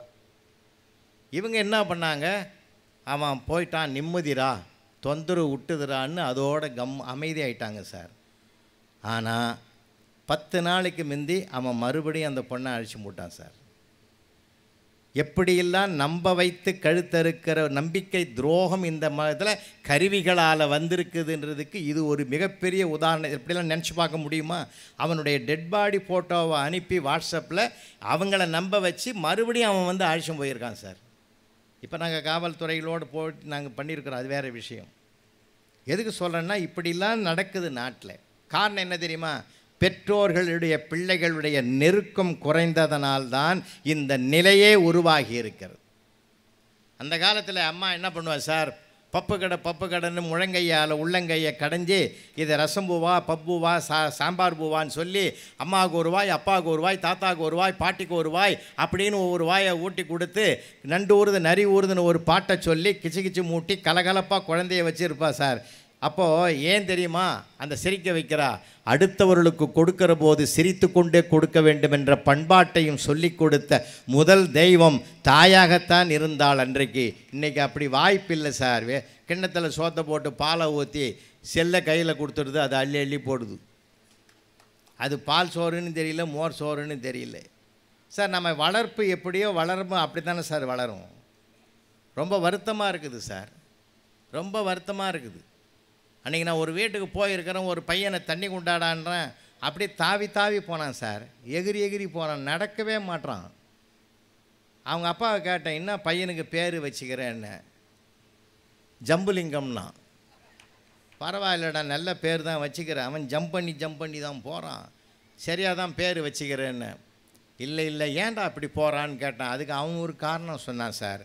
நீ நானெல்லாம் தூளியில் போட்டு ஆறாரோ பாடி அப்படி அசைச்சி வளர்த்தாங்க, இட வசதி இருந்தது. இப்போ இட வசதி இல்லை, அப்படி தூளி ஆட்டுறதுக்கு நேரமும் இல்லை. ஒரு ஸ்ப்ரிங் தொட்டியில் தான் இவன் பிறந்ததுமே போட்டு அப்படி இழுத்து விட்டோம். அது எகிரி குச்சியாக வளர்ந்ததுனால இறக்கி விட்டாலும் அப்படி தான் ஓடுறான். அது நான் என்ன பண்ண முடியும், நான் வளர்த்த விதம் அப்படின்ட்டான். இது உண்மைதாங்க. அது நாம் எப்படி வளர்க்குறோமோ அப்படி தானே சார் உருவாகுவான். இல்லை, அதாவது ரசனையோடு சொல்லுங்கன்ற. நான் ரசனையை சொல்லி கொடுத்தா தாய். இன்றைக்கி அம்மாவும் வேலைக்கு போகிறா, பிள்ளைகளை பார்க்குறதுக்கு முடியல. வாழ்வாதார போராட்டம், எந்த போராட்டம் எப்படி இருந்தாலும் தாத்தா பாட்டிகளுக்கு மத்தியில் உட்காந்து குழந்தை வளர்ந்தது சார். இப்போ அந்த வாய்ப்பும் இல்லை சார். அப்போல்லாம் ஒரு குழந்தை அப்படி உட்காந்து இருப்பான், தாத்தாவும் பாட்டியும் அந்த வயசுலேயும் ஒன்று ஆதி நாளில் சண்டை போட்ட மாதிரியே சண்டை போட்டுன்னு இருக்கும். சில நேரங்களில் தாத்தா வீம்பில் எடுப்பார், கொண்டா தச்சு கிழிச்சப்போ அப்படின்னு அந்த கிழிஞ்ச துணியும் வாங்கி ஊசியும் நூலையும் கையில் வாங்கி போராடுறாரு. அவன் பார்த்து பேர குழந்தை சிரிக்கிறான். நீ என்னடா சிரிக்கிற, என்ன பண்ணிக்கிறேன்னா, ஊசியில் நூல் கோத்துங்க, இந்த ஜென்மத்தில் கோக்க மாட்டேன். ஏண்டா ஊசி கீழே விழுந்து 1/2 மணி நேரம் ஆகுதியா, நீ வெறும் கையை வச்சுக்கின்னு நூலை வச்சுன்னுக்கிற. அந்த குடும்பமே குதூகலமாகுமா சார்? அப்போது ஒரு மகிழ்ச்சி கலந்து பேசுனாங்க, ஒரு ஜாலியாக இருக்க மனிதனை தேடினான் சார். இப்போ ரொம்ப வாழ்க்கையில் என்னான்னு கேட்டிங்கன்னா, எல்லாமே வச்சுக்கிறது ஒரு பொண்ணு ஒரு பையன். அந்த காலத்தில் அப்படி இல்லை சார். ரொம்ப பிள்ளைகள் அதிகமாக இருக்கிறது. எங்கள் பெரியப்பாக்கெல்லாம் 16 பசங்க சார். ஆச்சரியமாக பார்க்காதீங்க. 16 பெற்று பெருவாழ்வு வாழ்கின்றதை நிறைவேற்றிட்டான் அந்த மனுஷன். ஆமாங்க, 10 ஆம்பளை பிள்ளைங்க, 6 பொம்பளை பிள்ளைங்க. யாராவது ஒருத்தன் வந்து ஆம்பளை பையன் இந்த பையனுக்கு என்ன பேருன்னு கேட்டால் எங்கள் பெரியம்மாவை கூப்பிட்டு கேட்பார். இந்த 8ஆம் நம்பர் பையனுக்கு பேர் கேட்குறாரு சொல்லுன்னுவார். அவர் சீரியல் நம்பர் தான் போட்டு வச்சுருப்பார். இத்தனைக்கும் அவர் போஸ்ட் மாஸ்டரு, வெளியிலையும் டெலிவரி, உள்ளேயும் டெலிவரி. ஆனால் வருத்தப்படவே மாட்டார். சார் என்னமோ கடவுள் கொடுத்தான் அப்படின்வார். மகிழ்ச்சியாக என்ன சார். இன்னொரு விஷயம் சொல்லட்டுமா, அன்றைக்கி 100 ரூபாய் சம்பாதித்தார்கள், 1000 ரூபாய் வாழ்க்கை வாழ்ந்தார்கள். இன்றைக்கி 1000 ரூபாய் சம்பாதிக்கிறோம், 100 ரூபாய் வாழ்க்கை கூட கேள்விக்குறியாக இருக்கிறது. காரணம் என்ன சார்? இருப்பதில் திருப்தி அடையணும். யார் மகிழ்ச்சி அடைகிறான் தெரியுமா? தமிழ் சொல்லிக் கொடுக்குது. இருப்பதில் மகிழ்ச்சி அடைகிறவன் தான் திருப்தியாக வாழ முடியும். இல்லாததுக்கு வருந்துகிறவன் ஒருபோதும் வாழ்க்கையில் மகிழவே முடியாது. அதனால தான் கவியரசு கண்ணதாசன் எழுதுனா, உனக்கும் கீழே உள்ளவர் கோடி, நினைத்து பார்த்து நிம்மதி நாடு. என்ன அழகான வாழ்க்கை வரிகள். வாழ்வதற்கென்றே எழுதப்பட்ட வரிகள் நிறைய இருக்குது சார், நிறைய இருக்கு. நிறைய விஷயங்கள், சின்ன சின்ன விஷயங்கள். ஊடுதல் காமத்திற்கென்பம் அதற்கென்பம் கூடி முயங்க பெறினா. கணவன் மனைவிக்குள்ளே பேசுறது சார், இன்னும் கூட சொல்லட்டுங்களா, வார்த்தைகள் என்பது பலம், வார்த்தைகள் என்பதே பலவீனம். இனிய உளவாக இன்னாத கூறல் கனி இருப்ப காய் கவர்ந்துட்டுன்னா.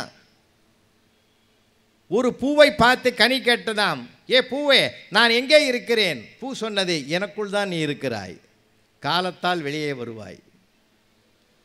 அந்த கனி நமக்குள்ளே தான் சார் இருக்கு, கனி நமக்குள்ளே தான் இருக்கு. அந்த கனி தான் திருவள்ளுவர் சொன்னார், நகல் வல்லல் அல்லாருக்கு பகற்பொழுதும் இருட்டுக்கு சமம்டான்னார். மகிழ்ச்சியாக வச்சிரு, உன்னை சுற்றி இருக்கிறவங்கள மகிழ்ச்சியாக வச்சிரு, உறவுகளை மகிழ்ச்சியாக வச்சிரு, குழந்தைகளை மகிழ்ச்சியாக வச்சிரு. அன்னைக்கு கூட ஒரு பிச்சைக்காரன் வாசலில் வந்து, அம்மா தாயே சோறு போடுமான்னா. அங்கேருந்து அந்த அம்மா வேகமாக வந்தது, பார்த்தது ஆள் நல்லா வாட்ஸாட்டமாகறேங்கன்னா மூட்டை தூக்கி பிழைக்க வேண்டியது தானடா, பிச்சை எடுக்கிற அசிங்கமாக இல்லை. அவன் கோவப்படலை சார், கோவப்படவே இல்லை. அம்மா பார்க்குறது நீ கூட தான் நயன்தாரா மாதிரிக்கிற, நீ சினிமாவுக்கு நடிக்கவா போனேன்? இதோ வீட்டில் இருக்குத, இதுங்களுக்கெல்லாம் வடித்து கொட்டுறதுக்கு தானே நீ வீட்டில் இருக்கிற, பாவம்மா நீ நான் பாரு. அந்த அம்மா கண்ணீர் விடுது. 10 வருஷமாக இதுக்கெல்லாம் வடித்து கொட்டுறோம், ஒருத்து கூட நன்றி இல்லை, எங்கேருந்தோ வந்தவன் நீ தாண்டா என்னை பற்றி யோசிக்கிற, இர்ரா தம்பின்னு 4 இட்லி சூடாக கொண்டு அந்த கையில் கொடுத்து சாப்பிட வச்சதுன்னா, அவன் கோவப்படாமல் குணமான வார்த்தைகளை பேசியதற்கு கிடைத்த பரிசு என்றால், வாழ்க்கையில் நாம் எதையும் அடைய வேண்டுமென்றால், ஜெயிக்க வேண்டுமென்றால் அந்த வார்த்தை நம்மக்கிட்ட இருக்குது. இதை அடுத்தவங்க சொல்லணும்னு அவசியமே கிடையாது சார், வார்த்தைகள்லாம் நம்மக்கிட்ட இருக்குது. பிள்ளைகள் என்ன அழகாக பேசுகிறான், அதுக்கு நம்ம ஊக்கப்படுத்திருக்கிறோமா என்னைக்காவது? சார் ப்ரெசன்ஸ் ஆஃப் மைண்டு, அவனுக்கெல்லாம் என்ன அழகாக இருக்குது தெரியுமா? நிறையா ஏராளமாக இருக்குது. அதான் சொன்ன, படிப்பை மட்டும் ரசிக்க பழகியிருக்கிறது. அவனை இயந்திர மனிதனாக ஆக்குகிற முயற்சியில் ஈடுபட்டு இருக்கிற இந்த சமுதாயம் இதயமுள்ள மனிதனாக மாற்றுவதற்கான முயற்சியை மேற்கொண்டால்தான் மனித பண்புகள் செழிக்கும். அவன் என்ன அழகாக பேசுகிறான் தெரியுமா? பையன் ஃபஸ்ட் ஸ்டாண்டர்ட் பையன் வந்து கேட்குறான் அவங்க அப்பாட்ட, டேடி இன்றைக்கி ஒரு ஸ்மால் பேரண்ட் மீட்டிங் இருக்குது, நீ வந்தே ஆகணும். டேய் பேரண்ட் டீச்சர்ஸ் மீட்டிங்னு கேள்விப்பட்டுக்கிறேன், அது என்னடா ஸ்மால் பேரண்ட்? உனக்கு ஒன்றுமே தெரியலப்பா, அம்மா சொல்கிறது கரெக்டாக இருக்குதுப்பா. நீ நான் எங்கள் மிஸ்ஸு 3 பேர் தான் மீட் பண்ணுறோம். இது எதோ தப்பு பண்ணிட்டு வந்துக்குது, உங்கள் அப்பாவை கூட்டின்னு வரான்னுக்கிறாங்க. உன்னை கூட்டின்னு வர சொன்னாங்கன்னா எதுக்கு ஏன்னு என்கொயரி பண்ணி இவரே உதைப்பாருன்னு சொல்லி அதை ஸ்மால் பேரண்ட் மீட்டிங்னு டெவலப் பண்ணாமல் பார்த்தீங்களா? இவன் தான் சார் ஒரு பெரிய கெட்டிக்காரனாக வருவான். சமுதாயத்தை வெல்லக்கூடிய சாதுரியமும் ஒரு மனிதனுக்கு தேவை. உண்மையா இல்லையா? அந்த திறமையும் வேணும், அந்த டேலண்ட்டும் வேணும். 1972 ஸ்ரீபெரும்புதூர் பள்ளியில் முதல் சேர்ந்த நான். அந்த ஆண்டு விழாவில் ஒரு நாடகம் கொடுத்தான் சார். அந்த நாடகத்தில் வந்து பாஞ்சாலி சபதத்தை நாங்கள் நாடகமாக போடுறதுக்கு முயற்சி பண்ணோம். அருமையான நாடகம், எனக்கு ரொம்ப பாஞ்சாலி சபதத்தை ரொம்ப பிடிக்கும். 3 அது பாய்ஸ் ஸ்கூல், அது 3 பையன், 7th ஒரு பையன், 6th ஒரு பையன், 8th ஒரு பையன், 3 பேரை செலக்ட் பண்ணி அந்த சின்ன பையனுக்கு கண்ண வேஷம், இந்த கொஞ்சம் சிவப்பாக இருப்பான் ஒரு பையன், அவனுக்கு பாஞ்சாலி வேஷம், இந்த கொஞ்சம் முரடாக இருப்பான் 8வது படிக்கிற பையன், அவனுக்கு வந்து துச்சாதன வேஷம். இவங்களுக்கெல்லாம் ஒரு ட்ரையல்லாம் கொடுத்து இப்படி சொன்னேன், டேய் அவன் பையன் ஒரு புடவை கட்டின்னு வந்து நிற்பான், நீ புடவையை உருவற மாதிரி பாவனை பண்ணி நான் சொல்கிற வசனத்தை பேசிட்டு வாடா அப்படின்னு அவனுக்கு. இந்த பொடி பையனுக்கு என்ன விஷயம் தெரியுமா? ஸ்டேஜுக்கு பின்னாடி ஒரு பலகையை போட்டு ஒரு 10 புடவையை வச்சு உன்னை உட்கார வைப்போம். அங்கே ட்ராமாவில் அந்த பாஞ்சாலி குரல் கொடுக்கும். கட்டா எனக்கு ஆடை கொடு ஆடை கொடுன்னு கத்தும்போது நீ ஒவ்வொரு புடவையாக கீழே விடணும் அப்படின்னு. ஓகே சார்ன்ட்டான். எல்லாம் முடிஞ்சுது. நாடகம் நடத்துறதுக்கு முன்னாடியே அந்த பையனை 5:30 தான் ஏற்றி விட்டோம். மேலே ஒரு பலகையை போட்டு ஒரு பிஸ்கட் பாக்கெட்டு ஒரு வாட்டர் பாட்டிலு எல்லாம் வச்சு அவனை மேலே குடும்பமே வச்சாச்சு. தயாராக இருறான்ட்டு வந்துட்டோம். நாடகம் 7 மணிக்கு ஆரம்பிக்க போகுது. அப்போ ஒருத்தன் ஓடியாந்து என் காதில் சொல்கிறான், துச்சாதனா நடிக்கிறவனுக்கும் பாஞ்சாலியாக நடிக்கிறவனுக்கும் 5 மணிலேருந்து தகராறு சாருன்னா. இன்றைக்கி என்னமோ நடக்க போகுது நாடக மேடையில்னு நினச்சிட்டு பயந்துதான் இருந்தேன். பயந்தபடியே நடந்துருத்துங்க. ஆடி விலைப்பட்ட தாதினி உன்னை ஆள்பவன் அண்ணன் சுயோதன்னு சர்சர்னு உருவி போட்டான் அந்த புடவை. அந்த பையன் பேண்ட் ஷர்ட்டியோடு நிற்குது. ஆபத் பாண்டவா அநாத ரட்சகான்னு மேலே பார்க்குறான். அந்த பையன் பாஞ்சாலியாக நடிக்கிற பையன் மேலே பார்க்குறான். அந்த பையன் என்ன பண்ணிட்டான், கண்ணனாக போனவன் பிஸ்கட் பாக்கெட்லாம் பிரித்து சாப்பிட்டுட்டு தண்ணியை குடிச்சிட்டு அது தூங்கிடுது. மொத்த புடவையும் தலைக்கு வச்சு தூங்கிவிட்டான். ஒரு புடவையும் கீழே வரல. ஆனால் அந்த பையன் என்ன பண்ணான், வசனத்தை மாற்றினான். சார், ஆபத் பாண்டவா அநாத ரட்சகா கோவிந்தா மாதவா யாதவா கேசனவா மதுசூதனா முரளிதரா என்னை இந்த பாவி துச்சாதனிடத்திலிருந்து ஆடை கொடுத்து என்று உன்னை காப்பாற்று என்று உன்னை வேண்டினேன். என்னை ஆண் பிள்ளையாகவே மாற்றி விட்டாயப்பான்னு சொன்னான். பார்த்தீங்களா? இது நான் எழுதாத வசனம், ஆண்டவன் அவனுக்குள் எழுதி வைத்த வசனம். ஒவ்வொருத்தனுக்கும் டேலண்ட் இருக்குது, திறமை இருக்குது. திறமை இல்லாத மனிதன் பிரபஞ்சத்தில் படைக்கப்படுவது இல்லை. அதனால்தான் என் அன்னை தமிழ் மாற்றுத்திறனாளி என்ற புதிய வார்த்தையை அவனுக்கு கொடுத்திருக்கிறது. இல்லையா? மாறுபட்ட திறமை ஒன்று அவனிடத்தில் குடியிருக்கிறது. அதனால் நம்ம பிள்ளைகளை பிள்ளைகளாக பார்த்து பழகணும். திருவள்ளுவர் விடவா மேலானவர்கள் குழந்தைகள் தினம்னு ஒன்று கொண்டாடுறோம் சார் இந்த நாட்டில். எனக்கு அதில் உடன்பாடு கிடையாது. நவம்பர் 14 குழந்தைகள் தினம் கொண்டாடணுமா? குழந்தைகள் தினம் என்று ஒன்று கொண்டாட வேண்டாம், குழந்தைகளை தினமும் கொண்டாட வேண்டும் என்ற ஒரு உறுதிமொழி நாம் எடுத்துக்கிட்டு செயல்பட்டோம்னா வாழ்க்கை அதை விட ஆனந்தம் சுகம் உலகத்திலே கிடையாது சார். குழந்தைகளோட நம்ம கொஞ்சணும், குழந்தைகளோட மகிழணும், அவங்களோட பேசணும். நான்லாம் இன்ஸ்பெக்ஷனுக்கு போவேன் சார். நிறைய இடங்களுக்கு அப்போல்லாம் ஸ்கூலில் மெட்ரிகுலேஷன் ஸ்கூல்லாம் போவேன். பசங்க அப்படி தான் சார் இருப்பான். ஒருத்தன் அந்த மழலை மொழியில் அப்படி தான் வரும். ஒரு வாசல்லே ஒரு பையன் விளையாடுங்கிறான் சார். அந்த பையனை கேட்டேன், சுமாராக எத்தனை டீச்சர் அந்த ஸ்கூலில் வேலை செய்கிறாங்கன்னு. எல்லா டீச்சரும் சுமாராக தான் இருப்பாங்கண்ணா. அதான் நான் என்ன கேட்குறேன், அவன் என்ன சொல்கிறான் பாருங்கள். அந்த மாதிரி இருப்பான். ஒருத்தன் 2 பேர் இருப்பான் சார். இன்னொன்று தெரியுங்களா, யார் ஒருவன் குறும்புத்தனம் அதிகமாக இருக்கிறானோ அவனை திசை மாற்றி விட்டால் பின்னாடி அவன் ஒரு சயின்டிஸ்டாக வருவான்றதை நீங்கள் எழுதி வச்சுக்கங்க. அதிகமான குறும்புத்தனம் பண்ணுற பிள்ளைகள்லாம் கண்டுபிடிப்பாளனாக வந்திருக்கிற வரலாறு தான் அதிகம். நம்ம படிக்கணும் மார்க் வாங்கணும் மட்டுமில்லை, அவனை மதிப்புடைய பிள்ளைகளாக வளர்ப்பதற்கு வேண்டிய உரைகளை நாம் தான் கொடுக்கணும்.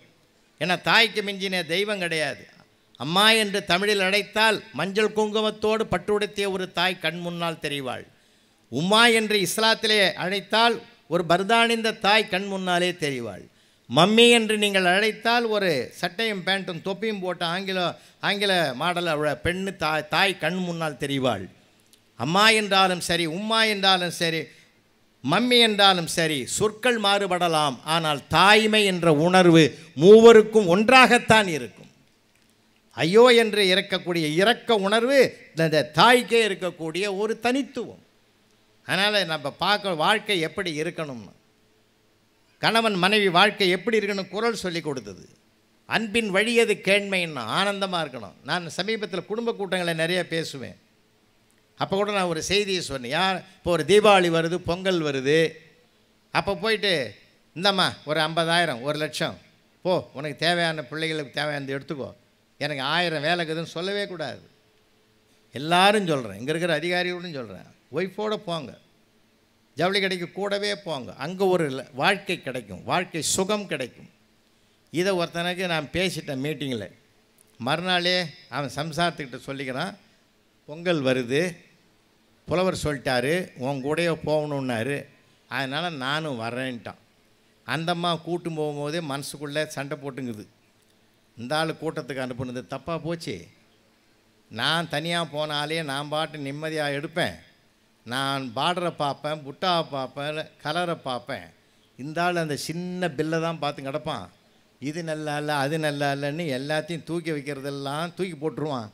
இந்த ஆள் கூட்டத்தை கேட்டுட்டு எனக்கு தள்ள கட்டி விட்டானே என்ன பண்ணுறதுன்னு சொல்லி நினச்சி போய் அந்த ஜவுளி கடையில் என்ன பண்ணுச்சு, முன்னாடியாக போட்டிருந்த அந்த பெஞ்சில் அவனை உட்கார வச்சுட்டுது. இந்த பாரியா, நான் உள்ளே போய் வெளியே வர்றதுக்கு ரொம்ப நேரம் ஆகும், மணிக்கணக்கில் ஆகும், அதனால் நீ வந்தால் உன்னால் நிற்க முடியாது, இங்கேயே உட்காரு அப்படின்னு சொல்லிட்டு உட்கார வச்சுட்டு போ.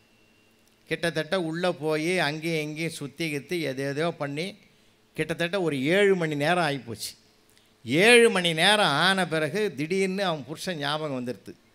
குழந்தை ஞாபகம் வந்த மாதிரி ஞாபகம் வந்து பரபரப்பாக ஓடியாந்தது வாசலுக்கு. பெஞ்சில் உட்காந்துங்கிறவனை காணாம்.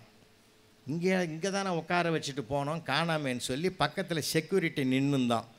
செக்யூரிட்டியை பார்த்து கேட்டுது, செக்யூரிட்டி சார் ப்ளூ கலர் சட்டை போட்ட ஒரு ஆளை இங்கே உட்கார வச்சுட்டு போனேன்னு அவர் எங்கேன்னு கேட்டுது.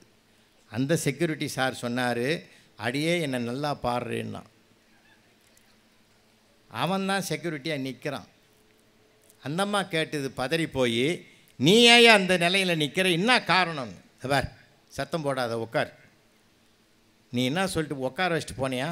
நான் அந்த ஆளை பார்த்தேன், ஏற்கனவே இருந்த செக்யூரிட்டியை பார்த்தேன், சோகமாக இருந்தான்.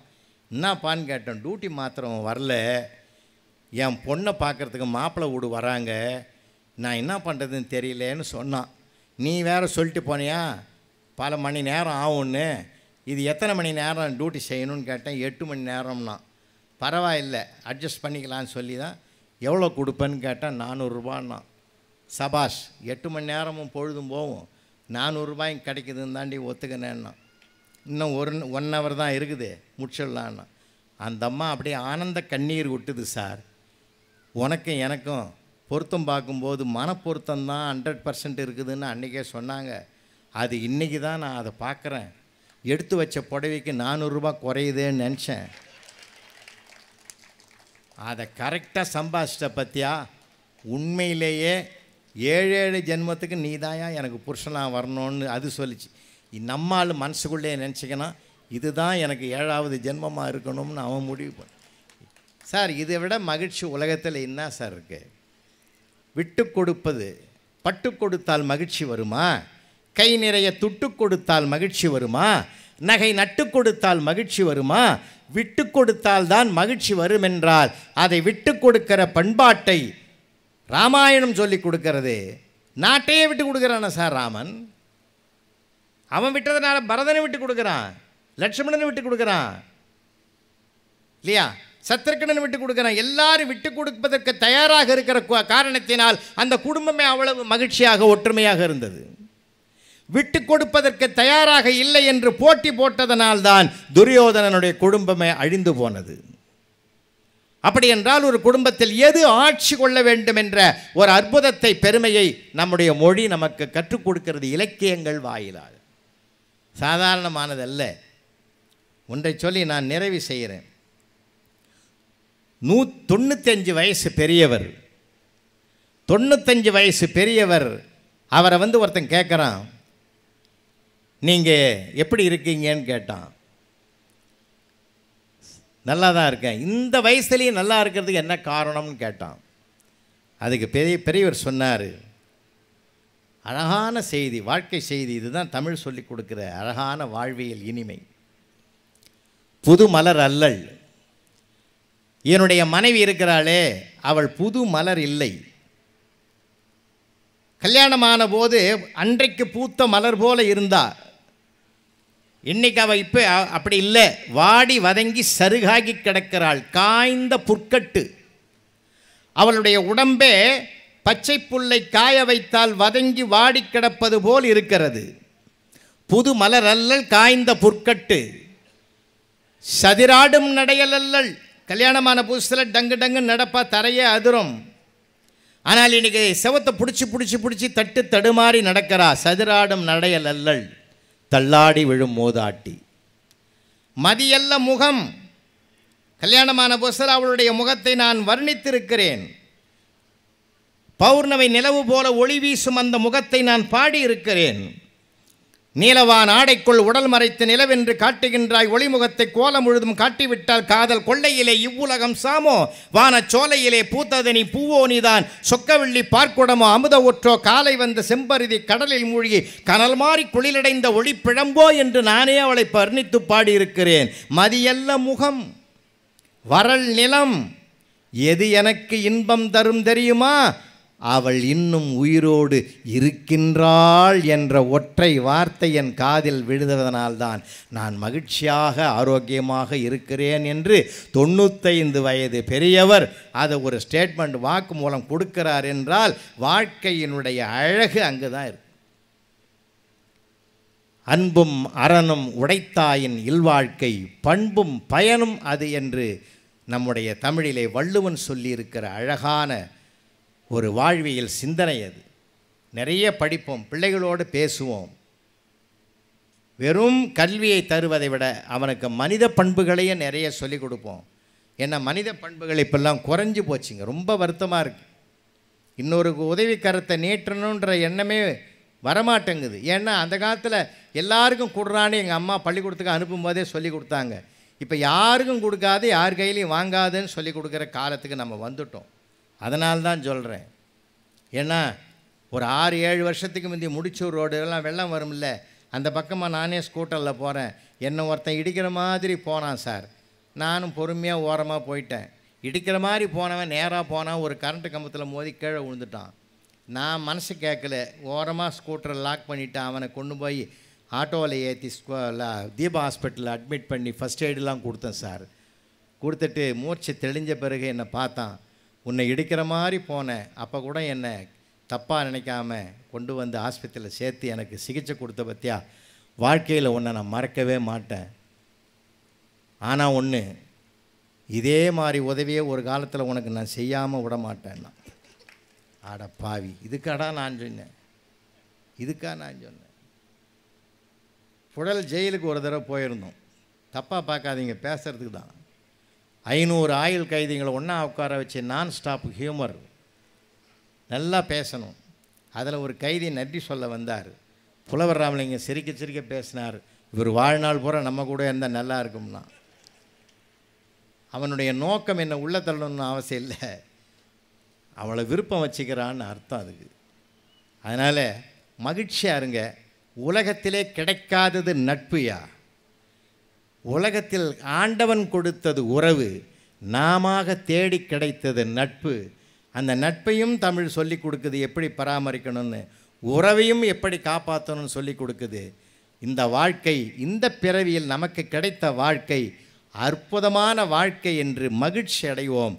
என் அப்பா அம்மா நல்லவங்க, என் மனைவி நல்லவள், என்னுடைய பிள்ளைகள் நல்லவர்கள், நாங்கள் எல்லோரும் நல்லவர்கள், நல்ல வாழ்க்கையை அமையும் என்ற பாசிட்டிவ் எண்ணத்தோடு எதிர் நேர்மறை சிந்தனைகளோடு நாம் வாழ்க்கையை நகர்த்தினால் உண்மையிலேயே நினைத்ததெல்லாம் நடக்கும்.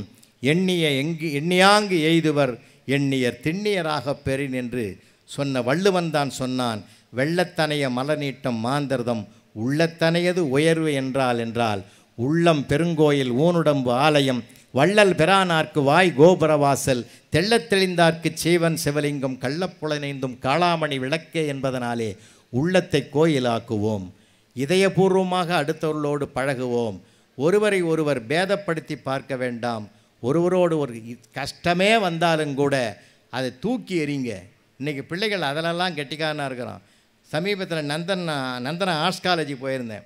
காதலில் தோல்வி அடைந்த ஒரு பையன் கூட ஒரு எழுதின கவிதையை பார்த்தேன். அருமையாக எழுதியிருந்தான். நான் சைக்கிளில் வந்தேன் அன்பே என்றாள், பைக்கில் வந்தேன் அத்தான் என்றாள், காரில் வந்தேன் நீதான் என் கணவன் என்றாள், அத்தனையும் வாடகை என்றேன் அண்ணா என்றாள்னு எழுதியிருந்தான். ஏன்னா அவன் கூட இன்றைக்கி நாட்டினுடைய நடைமுறையாக அவன் படம் பிடிச்சு காட்டினதா நான் நினைக்கிறேன். ஏன்னா அந்த கவிதையோடு கவிக்கோ அப்துல் ரஹ்மான் எழுதிய கவிதையும் ஒப்பிட்டு பார்த்தேன். என்னை கண்டவுடன் கவிழும் உன் இமைகள் கொசு வலையா மீன் வலையான்னு எழுதினார் கவிக்கோ அப்துல் ரஹ்மான். இந்த 2 வலைக்கும் வித்தியாசம் இருக்குது. கொசு வலை வெளியே இருக்கிற கொசுவை உள்ளே விடாது, மீன் வலை உள்ளே ஆப்ட மீனை வெளியே விடாது. என்னை உள்ளே வச்சிருக்கிறியா வெளியில் வச்சிருக்கிறியான்றது என்னை கண்டவுடன் கவிழும் உன் இமைகள் கொசு வலையா மீன் வலையான்னு கவிக்கோ அப்துல் ரஹ்மான் எழுதின கவிதை இருக்குதே 4 வரி தான். ஆனால் நம்ம எங்கேயோ கொண்டு போய் அழைத்து கொண்டு போகிறது என்றால், கற்பனை வாசலை கோட்டையை திறந்து உள்ளே பயணிக்க வைக்கிறது என்றால், தமிழ் சொல்லுக்கு இருக்கக்கூடிய மிகப்பெரிய அற்புத வல்லமை அதுதான் என்பதை உணர்ந்து தமிழை நேசிப்போம். தமிழ் புத்தகங்களை வாங்குங்க, நிறைய வாசிங்க, நிறைய பிள்ளைகளுக்கு வாசிக்கிற பழக்கத்தை கற்றுக் கொடுங்க. அது மட்டுமல்ல, ஒரு டைரி போட்டு நல்ல கருத்துக்களை தொகுத்து எழுதுகிற பழக்கத்தையும் உருவாக்குங்கள். பிற்காலத்தில் அவன் ஒரு எழுத்தாளனாக வருவான். ஏனென்றால் 50 ஆண்டு கால எழுத்து குறிப்புகள் எழுதி வைத்திருக்கிறவன் நானே அதற்கு உதாரணமாக இருந்ததினால்தான். தேடினால் ஒரே பொன்மொழி, தேடினால் உலகம் நம்மை தேடும். தேடுகிற பிள்ளைகளாக உருவாக்குவோம். அந்த வல்லமையை அன்னை தமிழ் தரும். நன்றி, வணக்கம். ஒரு மாவட்டத்தை எடுத்துக்கிட்டிங்கன்னா கோயம்புத்தூரில் ஒரு விதமான தமிழ் பேசுவாங்க. யானுங்க நீங்கள் சொல்லி போட்டு போங்க, நான் சாப்பிட்டு போட்டு போங்க, யானுங்க நீங்கள் பேசி போட்டு நீங்கள் பாட்டுக்கு என்ன பண்ணி போட்டு போகிறீங்கம்பாங்க. கோயம்புத்தூர்லேருந்து எங்கள் மதுரைக்காரன் பஸ்ஸில் போயிருக்கான். கண்டக்டரு யானுங்க எங்கெங்கே போகணும் அப்படின்ட்டுருக்கார். சபரிபாளையம் போகணுங்களா, டிக்கெட்டு வாங்கி போட்டு போங்கன்னு இருக்கார். வாங்கின டிக்கெட்டை ஏன்டா கீழே போட்டு போக சொல்கிறேன்னு அவன் சண்டை போட்டிருக்கான். கோயம்புத்தூரில் திருநெல்வேலி பக்கம் வந்துட்டா அது ஒரு தமிழ். என்னலே சொல்லுது, சைக்கிள் எடுத்து சமட்டிலே ஒழுங்காம்பாங்க, தண்ணியை கோரி வாழையை குடிக்கணும்பாங்க. நாங்கள்லாம் எங்கள் ஊரில் மோண்டுட்டு வாம்போம். இங்கே மோண்டுட்டு வர்றதுன்னா அர்த்தமே வேறு. இப்போ தான் பாத்ரூமில் போய் தம்பி மோண்டுட்டு வந்தாம்மா. எங்கள் மதுரைக்காரன் நாங்கள் மோண்டு குடிப்போம்லன்னு இருக்கான். தூத்துக்குடிக்காரன் கதறி அழுதுட்டான், அதெல்லாம் குடிக்க முடியாதுடா, எப்படா பேசுகிறீங்கன்னு. ஒரு 200 கிலோமீட்டருக்குள்ளே ஒரு வார்த்தை எவ்வளோ சிக்கலாயிருது. சென்னையில் ஒரு தமிழ் பேசுவாங்க, உலகத்திலே அப்படி ஒரு தமிழை நீங்கள் பார்க்கவே முடியாது. கும்முடி பூண்டிங்கிற ஊருக்கு நிகழ்ச்சி நடத்த போயிருந்தேன். ஒருத்தன் எனக்கு வரவேற்பு கொடுத்தான். நான் பேசினே இருக்கிறியா, பேசினே இருக்கேன், நாஸ்டா துணியா நீயே, என்னடா பேசின நீயா அப்படின்னா. என்னடா நீ பேசின முதல்ல எனக்கு தெரியலடா அப்படின்னு. சென்னையில் ஒரு விதமான தமிழ், கோவையில் ஒரு விதமான தமிழ், தூத்துக்குடியில் ஒரு விதமான தமிழ். ஆனால் அந்த மதுரையில் ஒரு தமிழ் இருக்கான். Present tense, past tense, future tense 3 டென்ஸையும் கலந்து ஒரு புது டென்ஸில் பேசுகிறவன் மதுரைக்காரன் மட்டும்தான். மாமா ஒரு 5000 ரூபா இருந்தால் கொடுன்னா, ஒன்று கொடுக்குறேங்கண்ணா, அல்லது கொடுத்துட்டேங்கண்ணா, அல்லது கொடுக்க போகிறேங்கண்ணா. ஆனால் மதுரையில் என்ன பதில் வரும் தெரியுமா? மாமா ஒரு 5000 ரூபா இருந்தால் கொடுப்போம்ல அப்படிமா. கொடுப்போம்லங்கிறதுக்கு அவன் கொடுக்குறானா, கொடுத்துட்டானா, கொடுக்க போகிறானா கண்டே பிடிக்க முடியாது. தமிழ்நாடு முழுவதும் எத்தனை தமிழ் பேசப்பட்டாலும் நம் அன்னை தமிழுக்கு இருக்கக்கூடிய சுவையும் அதனுடைய பாரம்பரியமும் பண்பாடும் இதுவரை வேற எந்த மொழிக்கும் கிடையாது என்பதை நிலைநாட்டி காட்டியது. கீழடியிலும் சிவகலையிலும் அகலாய்வு நடத்தி 3000 ஆண்டுகளுக்கு முன்பே நாகரிகத்தோடு வாழ்ந்த இனம் நம் தமிழினம் என்பதை நாம் இன்னைக்கு பெருமையோடு நினச்சி பார்க்கணும். காரணம், எல்லா விதமான பண்பாடுகளையும் அடையாளங்களையும் அந்த சுமந்து கொண்டிருப்பது பாருங்கள் நம்ம பெண்கள் மட்டும்தான். பெண்களுடைய முகத்தில் தான் தமிழ் பண்பாட்டின் அடையாளங்கள் அனைத்தையும் பார்க்கலாம். திருமணம் முடித்தவரா முடிக்காதவராங்கிறத ஆணை வச்சு கண்டுபிடிக்க முடியாது. ஆணுக்கிட்ட எந்த அடையாளமும் கிடையாது. ஏதாவது ஒரு அடையாளம் இருக்கா, கல்யாணம் முடித்தவரா முடிக்காதவரான்னு? ஆனால் ஒரு மொழி மட்டும் வச்சுருப்பேன், அந்த அப்படியே அதை வச்சு கண்டுபிடிச்சிடலாம் ஐயாவுக்கு கல்யாணம் முடிஞ்சிருச்சுன்னு. எப்பட்றா? அதான் முழிக்கிற மொழியிலேயே தெரியுதுன்ட்டு. அதான் திருமணம் முடித்த ஆண்களுக்கு ஆங்கிலத்தில் ஃபேமிலி மேன் அப்படின்னு ஏன் பேர் வைக்கிறான்னா, பேமொழி முழிச்சுக்கிட்டு இருக்கிறதுனால தான் ஃபேமிலி மேன் அப்படின்னு பேர் வச்சுருக்கு. ஆனால் பெண்கள் தான் எல்லா அடையாளங்களையும் தாங்கி இருப்பார். இந்த நெத்தியில் ஒரு பொட்டு வச்சுருப்பாங்க, இந்த கோட்டுக்கு நடுவில் ஒரு பொட்டு வச்சுருப்பாங்க, திருமணம் முடிச்சுட்டா இங்கே பொட்டு வச்சுருப்பாங்க. நான் பெண்கள்கிட்ட கேட்டேன், ஏமா கல்யாணத்துக்கு பிறகு இந்த இடத்துல பொட்டு வைக்கிறீங்கன்னு. எல்லாம் வைக்கிறாளே அதனால தான் நானும் வைக்கிறேன்னுச்சு. கிராமத்தில் ஒரு அக்காவை கட்டி கொடுத்துருந்தா அந்த அக்காட்ட கேட்டேன், ஏக்கா மாமாவை கல்யாணம் பண்ண பிறகு இந்த இடத்துல எட்டனா அளவுக்கு பெரிய பொட்டு. அதுக்கு அந்த அக்கா சொல்லிச்சு, அதையும் வைக்கலைன்னா ஒரு 5 பேர் சைக்கிள் எடுத்துக்கிட்டு பின்னாடியே சுற்றுறானுங்கப்பா, அவனுங்கள்ட்ட இருந்து தப்பிக்கிறதுக்கு தான் இந்த பொட்டை பெருசாக நான் வச்சுக்கிட்டு இருக்கேன்னு.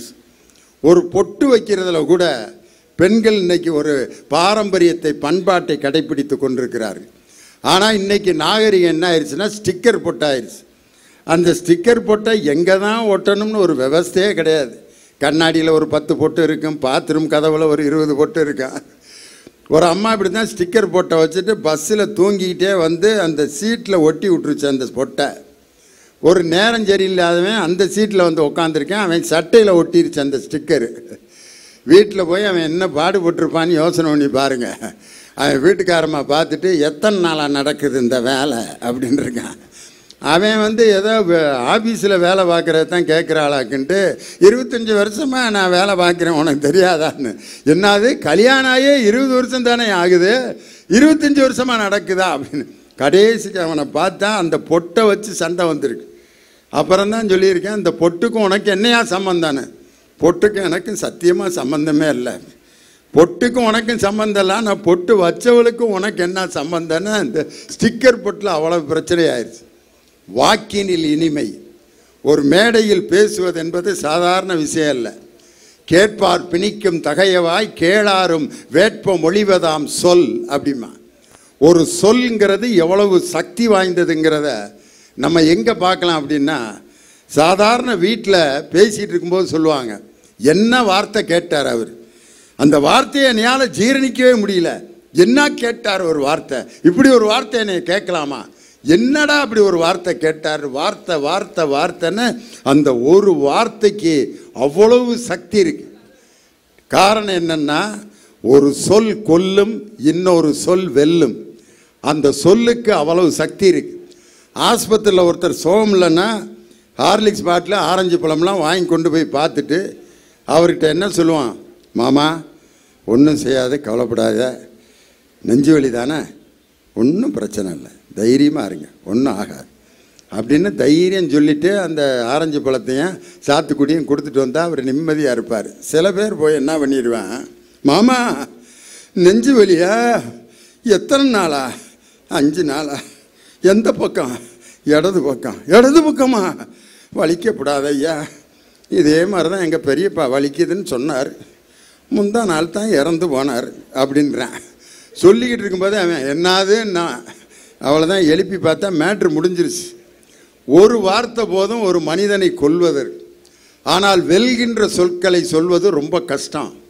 காரணம், மேடையில் பேசுகின்ற ஒரு வார்த்தை அமர்ந்து கேட்பவர்களுக்கு மிகப்பெரிய நம்பிக்கையை கொடுக்கும்.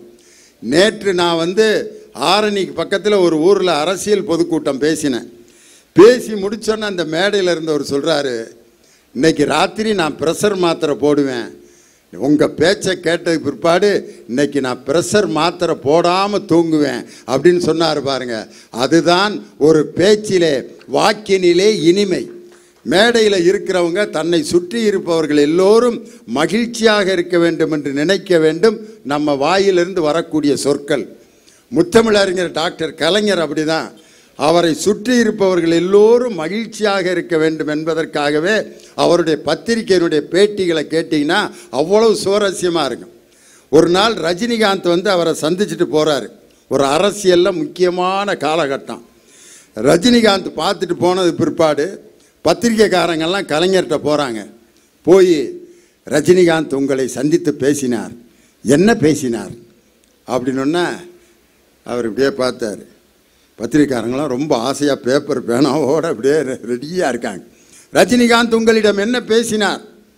தலைவர், ரஜினிகாந்த் என்னிடம் தமிழில் பேசினார் அப்படின்னார். பத்திரிகைக்காரங்கள்லாம் தமிழில் தான் பேசினார், என்ன விஷயம் பேசினார்? ரஜினிகாந்த் என்னிடம் என்ன சொன்னார் என்றால் அப்படின்னு, ஆஹா சொல்ல போகிறாரு அப்படின்னு பேப்பர் பேனாவை ரெடியாக வச்சுருந்தாங்க. அவர் என்னிடம் சொன்னதை யாரிடமும் சொல்ல வேண்டாம் என்று சொன்னார் அப்படின்னு. பத்திரிக்காரங்கெல்லாம் ரொம்ப நன்றிங்க ஐயா, இப்படி ஒரு பதிலை சொல்கிறாரு. யாராவது இப்படி ஒரு பதிலை எதிர்பார்த்திருப்போமா? தன்னை கேட்கின்ற கேள்விகளுக்கு அவர்கள் ரசிக்கின்ற வகையில் சொல்கின்ற பதில் ஒரு ஆற்றல் மிக்க ஒரு பதில். அது ஒரு மிகப்பெரிய ஒரு போலீஸ் அதிகாரி ரிட்டையர் ஆகிறார். அவர் பேர் வந்து பிபி ஷெனாய். அந்த ரிட்டையர்மெண்ட் ஃபங்க்ஷனுக்கு டாக்டர் கலைஞர் வந்து சிறப்பு விருந்தினராக போயிருக்காரு. மேடையில் என்ன சொல்கிறாரு, அந்த போலீஸ் அதிகாரி பேர் பிபி ஷெனாய். பிபி ஷெனாய், அவர் வட இந்தியாவையும் தென்னிந்தியாவையும் இணைத்த காவல்துறை அதிகாரி அப்படின்னார். யாருக்குமே புரியல, என்னடா வட இந்தியாவையும் தென்னிந்தியாவையும் ஒரு போலீஸ் அதிகாரி எப்படி இணைக்க முடியும்? தலைவர் அதுக்கு விளக்கம் கொடுத்தார். பிபி என்பது தென்னிந்தியாவில் ஊதப்படும் வாத்தியம், ஷெனாய் என்பது வட இந்தியாவில் ஊதப்படும் வாத்தியம். பிபி ஷெனாய், வட இந்தியாவையும் தென்னிந்தியாவையும் இணைத்தவர் தான் நமது பிபி ஷெனாயின்னு. அவர் எங்கள் அப்பா அம்மா கூட இதை நினச்சி இப்படி ஒரு பேர் வச்சுருப்பாங்களான்னு தெரியலையே. ஒரு பேருக்குள்ளே இவ்வளவு விஷயத்தை யோசித்து சொல்கிறாரு பாருங்க. அதுதான் மேடையிலே பேசுகின்ற அந்த பேச்சிலே வாக்கினில் இனிமை. பேரறிஞர் அண்ணாவை எல்லோரும் ஒரு அரசியல் தலைவனுடைய பேச்சை டிக்கெட் எடுத்து மக்கள் கேட்டார்கள் என்றால் அந்த புகழுக்கு முதல் சொந்தக்காரர் பேரறிஞர் அண்ணா என்ற அற்புதமான பேச்சாளரும் அரசியல் தலைவரும். அவர் பேசும்பொழுது பார்த்தீங்கன்னா பொடி போட்டுகிட்டே பேசுவார். எப்போ பொடியை எடுக்கிறாரு எப்போ போடுறாருன்னு கண்டே பிடிக்க முடியாது, பேசிக்கிட்டே போடுவார் பொடி. இப்போ அண்ணா பேசுகிறதுக்கு பேசும் பொழுது பொடி போடுற மாதிரியே பேசுகிறேன், எப்போ போட்டாருன்னு நீங்கள் கண்டுபிடிங்க பார்ப்போம். ஆய்ந்தறிதல் வேண்டும், அதற்கேற்ற அஞ்சாமை வேண்டும். இன்றைய சிந்தனையை சிறைப்படுத்திவிட்டு கொடுமையை கோலோச்ச செய்வதற்கு உடந்தையாகி விடுவோம். பட்டம் பெற்றிடுகின்றீர், பாராட்டுக்குரியீர். பட்டம் எதற்கு? காட்டி கழித்திடவா, அன்றி பணி செய்திட கிடைத்திட்ட ஆணையென கொண்டிடவா? புள்ளி கலாபமையில் தோகை விரித்து ஆடுவது எதற்காக? பிறர் காண்பதற்காக, பிறர் மகிழ்வதற்காக. பொடி போடும் இடைவெளியில் கூட தமிழன் தமிழ் கேட்க மறக்கக்கூடாது என்று மேடைதோறும் முழக்கம் செய்த பேரறிஞர் அண்ணாவின் பேச்சு அந்த வாக்கினிலே இனிமையை நமக்கு கற்றுக் கொடுத்தது. திருமுருக கிருபானந்த வாரியார் அவருடைய பேச்சு எப்படி இருக்கும்னா ஒரு கீச்சு குரல்ல ஆரம்பிப்பார். முருகனின் தனி பெருங்கருணையினாலே இங்கே அமர்ந்திருக்கின்ற பக்த கோடிகளுக்கு முருகன் ஏராளமான நன்மைகளை தர வேண்டும். அன்னைக்கு சிவபெருமானை பற்றி பேசுகிறார். முன்னால் சின்ன பையங்கள்லாம் உட்காந்துருக்காங்க. வாரியார் சாமி முன்னால் இருக்க பையனை கேட்குறார், டேய் முருகனுடைய அப்பா யார்ரா அப்படின்னு ஒரு பையனை கேட்குறார். அவன் எந்திரிச்சு அன்னைக்கு திருவிளையாடல் படம் பார்த்துருக்கான். முருகனுடைய அப்பா பேர், திருவிளையாடல் படம் பார்த்ததுனால முருகனுடைய அப்பா சிவாஜின்ட்டான். உடனே எல்லாரும் சிரிக்கிறாங்க அந்த பையனை பார்த்து. ஏண்டா முருகனுடைய அப்பா சிவாஜியா அப்படின்ட்டு அந்த பையனை அவங்க அப்பா அடிக்கிறார். டேய் குடும்ப மானத்தையே வாங்கிட்டிய, முருகனுடைய அப்பா பேர் சிவாஜியா அப்படின்னொன்னே வாரியார் சாமி சொல்கிறார், பையன் சரியாக தான் சொல்லியிருக்கான், அவனை அடிக்காதீங்கோ. நம்ம ஒவ்வொருத்தரையும் வட இந்தியாவில் இருக்கவங்கள ஜீன் தானே சொல்லுவோம், காந்தியை காந்திஜின்னு சொல்கிறோம், நேருவை நேருஜின்னு சொல்கிறோம். அவன் முருகனுடைய அப்பா பேர் சிவா, ஜி சேர்த்து சிவாஜின்ட்டான். பையன் கரெக்டாக தானே சொல்லியிருக்கான்ட்டு ஒரு பையன் தவறாக சொன்ன பதிலை கூட காப்பாற்றி அன்னைக்கு காப்பாற்றியவர் திருமுருக கிருபானந்த வாரியார். அவர் ஒரு முறை திருவாரூரில் ஒரு மீட்டிங்கில் பேசிகிட்டு இருக்கும் பொழுது வாரியார் சாமி சொல்கிறார், என்ன சொல்கிறாருன்னா, எல்லோரும் புலால் உணவை சாப்பிடுவதை தவிர்க்க வேண்டும், தாவர உணவு தான் உடலுக்கு நல்லது. காரணம் என்னவென்றால் ஒரு விலங்கை கொலை செய்தால்தான் புலால் உணவு நீங்கள் சாப்பிட முடியும். ஆனால் தாவர உணவை, வெண்டைக்காயை பறித்தால் வெண்டைக்காய் செடி சாவதில்லை. எனவே உயிரை கொல்லாமல் சாப்பிடுகின்ற உணவு தாவர உணவு, உயிரை கொன்று சாப்பிடுகின்ற உணவு மாமிச உணவு அப்படின்னு இருக்கார். அந்த கூட்டத்தில் ஒரு சிறுவன் எந்திரிச்சு கேட்டான். என்ன கேட்டார்னா, சாமி நீங்கள் சொல்கிறதெல்லாம் ஒத்துக்கிறோம், கிழங்கு செடியை அப்படியே வேரோட பிடுங்கினா தான் நம்ம கிழங்கை சாப்பிட முடியும். கடலை செடியை வேரோட பிடுங்கி அதை கொலை செய்தால்தான் கடலையை நம்ம சாப்பிட முடியும் அப்படின்னொன்ன, சாமி என்னடா இவ்வளவு அறிவுபூர்வமான கேள்வியை ஒருத்தன் கேட்குறானே யாரா அப்படின்னு பார்த்தாரு. ஒரு பல ஆண்டுகளுக்கு பிறகு சிறுவனாக இருந்து வாரியார் சுவாமியிடம் அந்த கேள்வியை கேட்டவர் வேறு யாருமல்ல, முன்னாள் முதலமைச்சர், எங்களை வளர்த்து ஆளாக்கிய முத்தமிழறிஞர் டாக்டர் கலைஞர் தான் இந்த அறிவுபூர்வமான கேள்வியை வாரியார் சுவாமிகளிடம் கேட்டார். அப்படிப்பட்ட நல்ல கேள்விகளை கேட்பதற்கு பழகினால்தான் நமது அறிவு என்பது ஒரு இடத்திலிருந்து இன்னொரு இடத்திற்கு புறப்பட்டு வளரக்கூடிய நிலைக்கு உருவாகும். ஆனால் இன்னைக்கு பாருங்க, கிராமங்களில் இன்னைக்கு என்ன பழமொழி வச்சுருக்காங்க? சிரிக்கும் பெண்களை நம்பாதே, அழுகிற ஆண்களை நம்பாதேன்னு. ஒரு ஆண் அழக்கூடாது, பெண் சிரிக்கக்கூடாது. இன்னைக்கு இருக்கு ஒரு பெண் சிரிக்கக்கூடாதுன்னு பழமொழி. அதனால தான் ஒரு டெத்து வீட்டில் பார்த்தீங்கன்னா பெண்கள் தான் கட்டி சேர்ந்து பிடிச்சி ஒப்பாரி வச்சுட்டு இருப்பாங்க. ஆண்கள்லாம் பாருங்க, இந்த இறந்த ஒரு முக்கியமானவர் கூட அழுக வந்தால் கூட அழுக மாட்டான். ஆனால் அந்த இளவை பறி கொடுத்தவர்கிட்ட சில கேள்விகள் கேட்பாங்க, தேவையில்லாத கேள்வி. அவர் இப்படி கையை வச்சுட்டு நிற்பார். அவர் கை மேலே கை வச்சு, இறந்துட்டாரா அப்படிமா. இது எவ்வளோ முட்டாள்தனமான கேள்வி. இறந்து 6-7 மணி நேரம் ஆகுது. அதுக்கு அவன் பதில் சொல்லுவான், ஆமாம் இறந்துட்டார். எத்தனை மணிக்குன்னு தெரிஞ்சு என்ன செய்ய போகிற? அவனு 5 மணிக்கு. 5 மணிக்கா? ஏன் 4 மணிக்கு நான் எழுப்பி விட்டுருவேன் அவனை. எதுக்கு தான் கேட்குறான்னு தெரில இந்த கேள்வி. அதுக்கப்புறம் ஒரு கேள்வி கேட்பான், அது அதை விட அடிமுட்டாள்தனமான கேள்வி. எப்படி செத்தாரு அப்படிமா. அவர் செத்ததை செத்தா காட்ட முடியும்? அதுக்கு இந்த கூறு கட்டவன் பதில் சொல்லிகிட்டு இருப்பேன். காலையில் 5 மணிக்கு உட்காந்துருந்தார், நெஞ்சு வலிக்குதுன்னு சொன்னாரா. இந்த எட்டை குறுக்கு சாலைக்கு பக்கத்தில் ஒரு டாக்டர் இருக்கார், அவர்கிட்ட கூட்டிகிட்டு போனான். போகிற வழியிலேயே அதுக்காக குறுக்கு சாலையில் இருக்க டாக்டர்கிட்ட எதுக்கு கூட்டி போனேன்? தூத்துக்குடி கூட்டி போயிருந்தா பொழைச்சிருப்பார்ல. அதுக்கு இவன் என்னடா நம்ம தான் கூட்டி போகாமல் கொலை பண்ண மாதிரிலாம் பேசுகிறான். அடுத்து இன்னொருத்தன் வந்து கேட்டான், மாமா எப்படி இறந்தார்? பதிலை மாற்றிட்டான். நெஞ்சு வலிக்குதுன்னு சொன்னாரா, தூத்துக்குடியில் இருக்க டாக்டர்கிட்ட கூட்டிகிட்டு போயிட்டான். போகிற வழியிலேயே இறந்துட்டார். அதுக்கு இவன் தூத்துக்குடியில் இருக்க டாக்டர்கிட்ட எது கூட்டி போனேன்? குறுக்கு சாலையில் ஒரு டாக்டர் இருக்கார்ல. என்னடா இப்படி சொன்னால் அப்படிங்கிறான், அப்படி சொன்னால் இப்படிங்கிறான். ரெண்டையும் சேர்த்து சொல்லிடுவோம்னா அடுத்து வந்தவன்கிட்ட சொன்னான், மாமா எப்படி இறந்தார்? நெஞ்சு வலிக்குதுன்னு சொன்னாரா, குறுக்கு சாலையில் இருக்க டாக்டர்கிட்ட கூப்பிட்டு போனான். அவர் தூத்துக்குடி கூப்பிட்டு போய் சொல்லிட்டார்.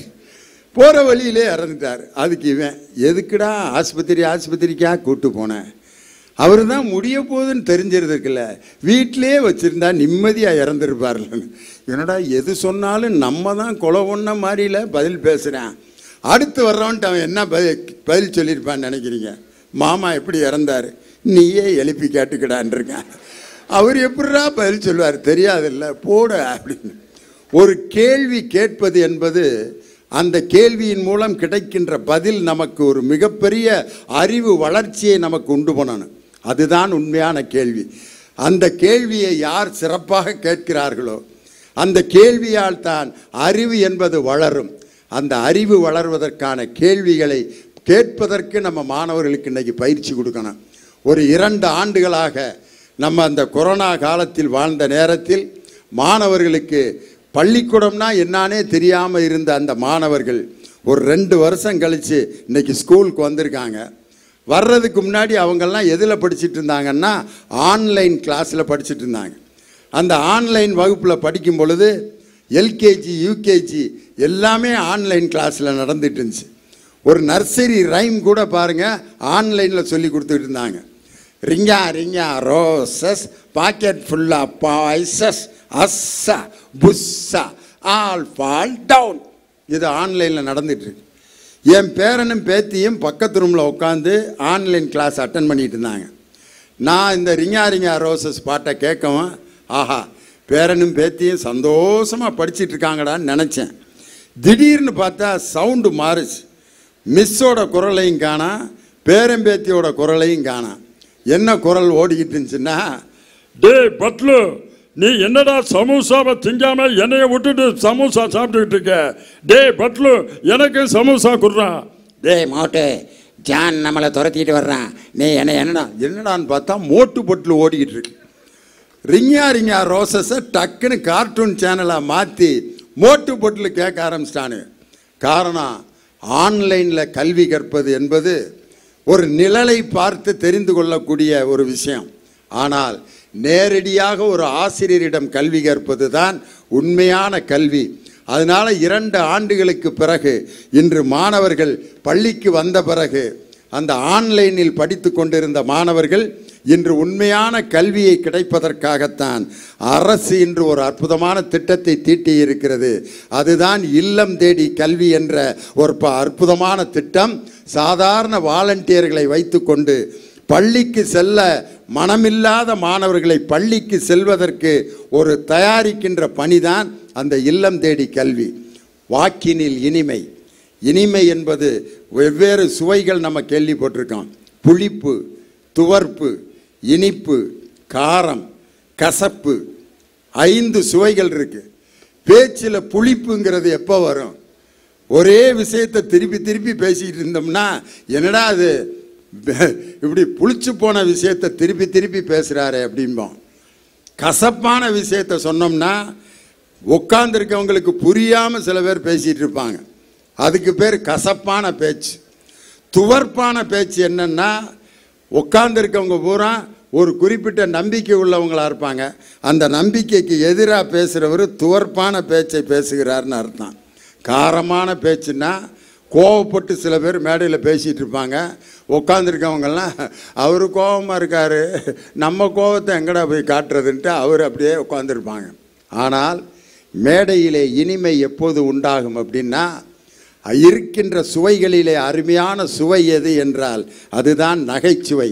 அதனால தான் தொல்காப்பியர் சொன்னார், நகை, அழுகை, இழிவரல், மருட்கை, அச்சம் அப்படின்னு மனிதனிடம் இருக்கக்கூடிய உணர்வுகளில் முதலாவதாக இருக்க வேண்டிய உணர்வு ஒரு மனிதன் சிரிக்கக்கூடிய உணர்வு தான். அந்த சிரிப்பை தூண்டிவிட்டு நாம் ஒரு கருத்தை கொண்டு போய் சேர்த்தால் அந்த கருத்து எளிமையாக சென்று சேரும் அப்படிங்கிறதுல ஆழமான நம்பிக்கை உள்ளவன் நான் தான்.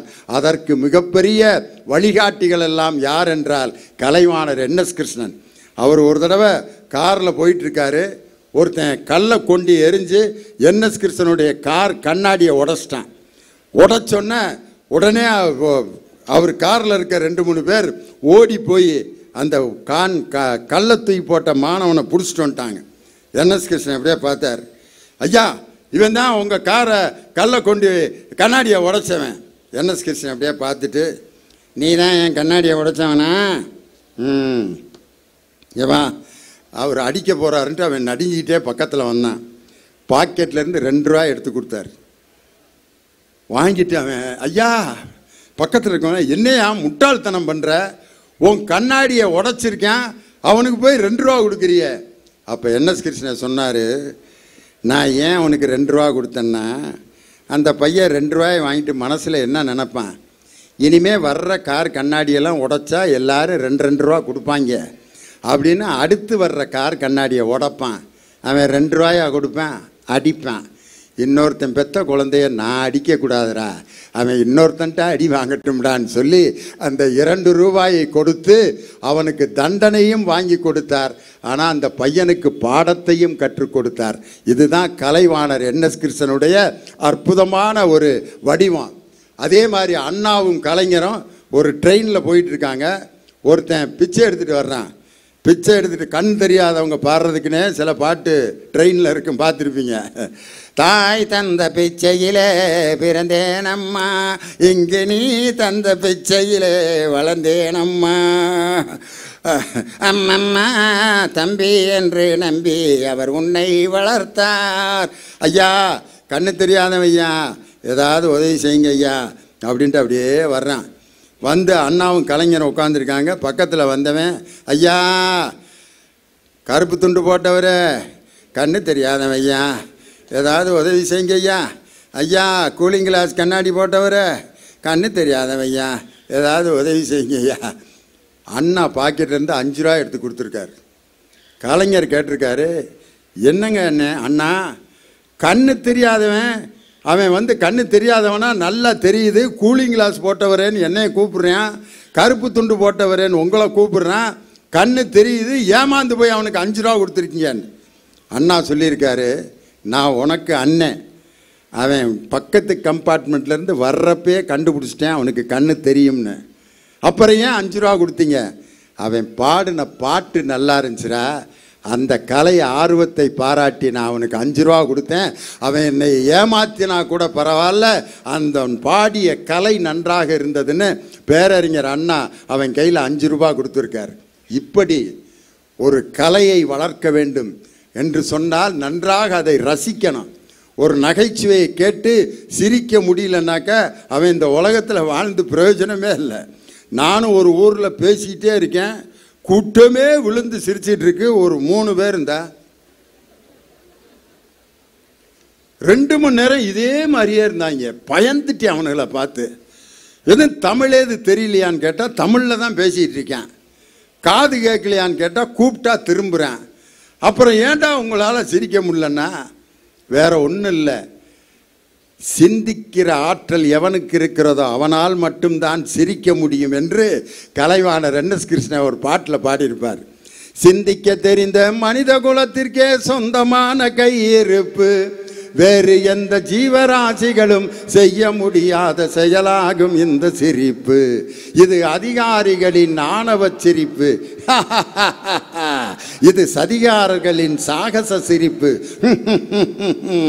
இது அடங்கி நடப்பவனின் அசட்டு சிரிப்பு, இது சங்கீத சிரிப்பு.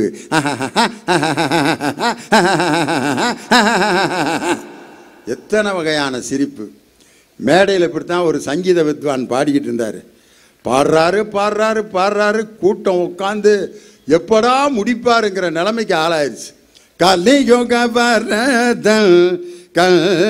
கண்ட தெய்வமாய் காட்சிகளேப்பது பழனியிலே தீம் தகிட்ட ஜுனுதா திகிட்ட ஜுனுதான்னு ஒருத்தர் கண்ணக்கோல் சொல்லிட்டு இருக்காரு. இன்னொருத்தர் மிருதங்க வாசிக்கிறார்.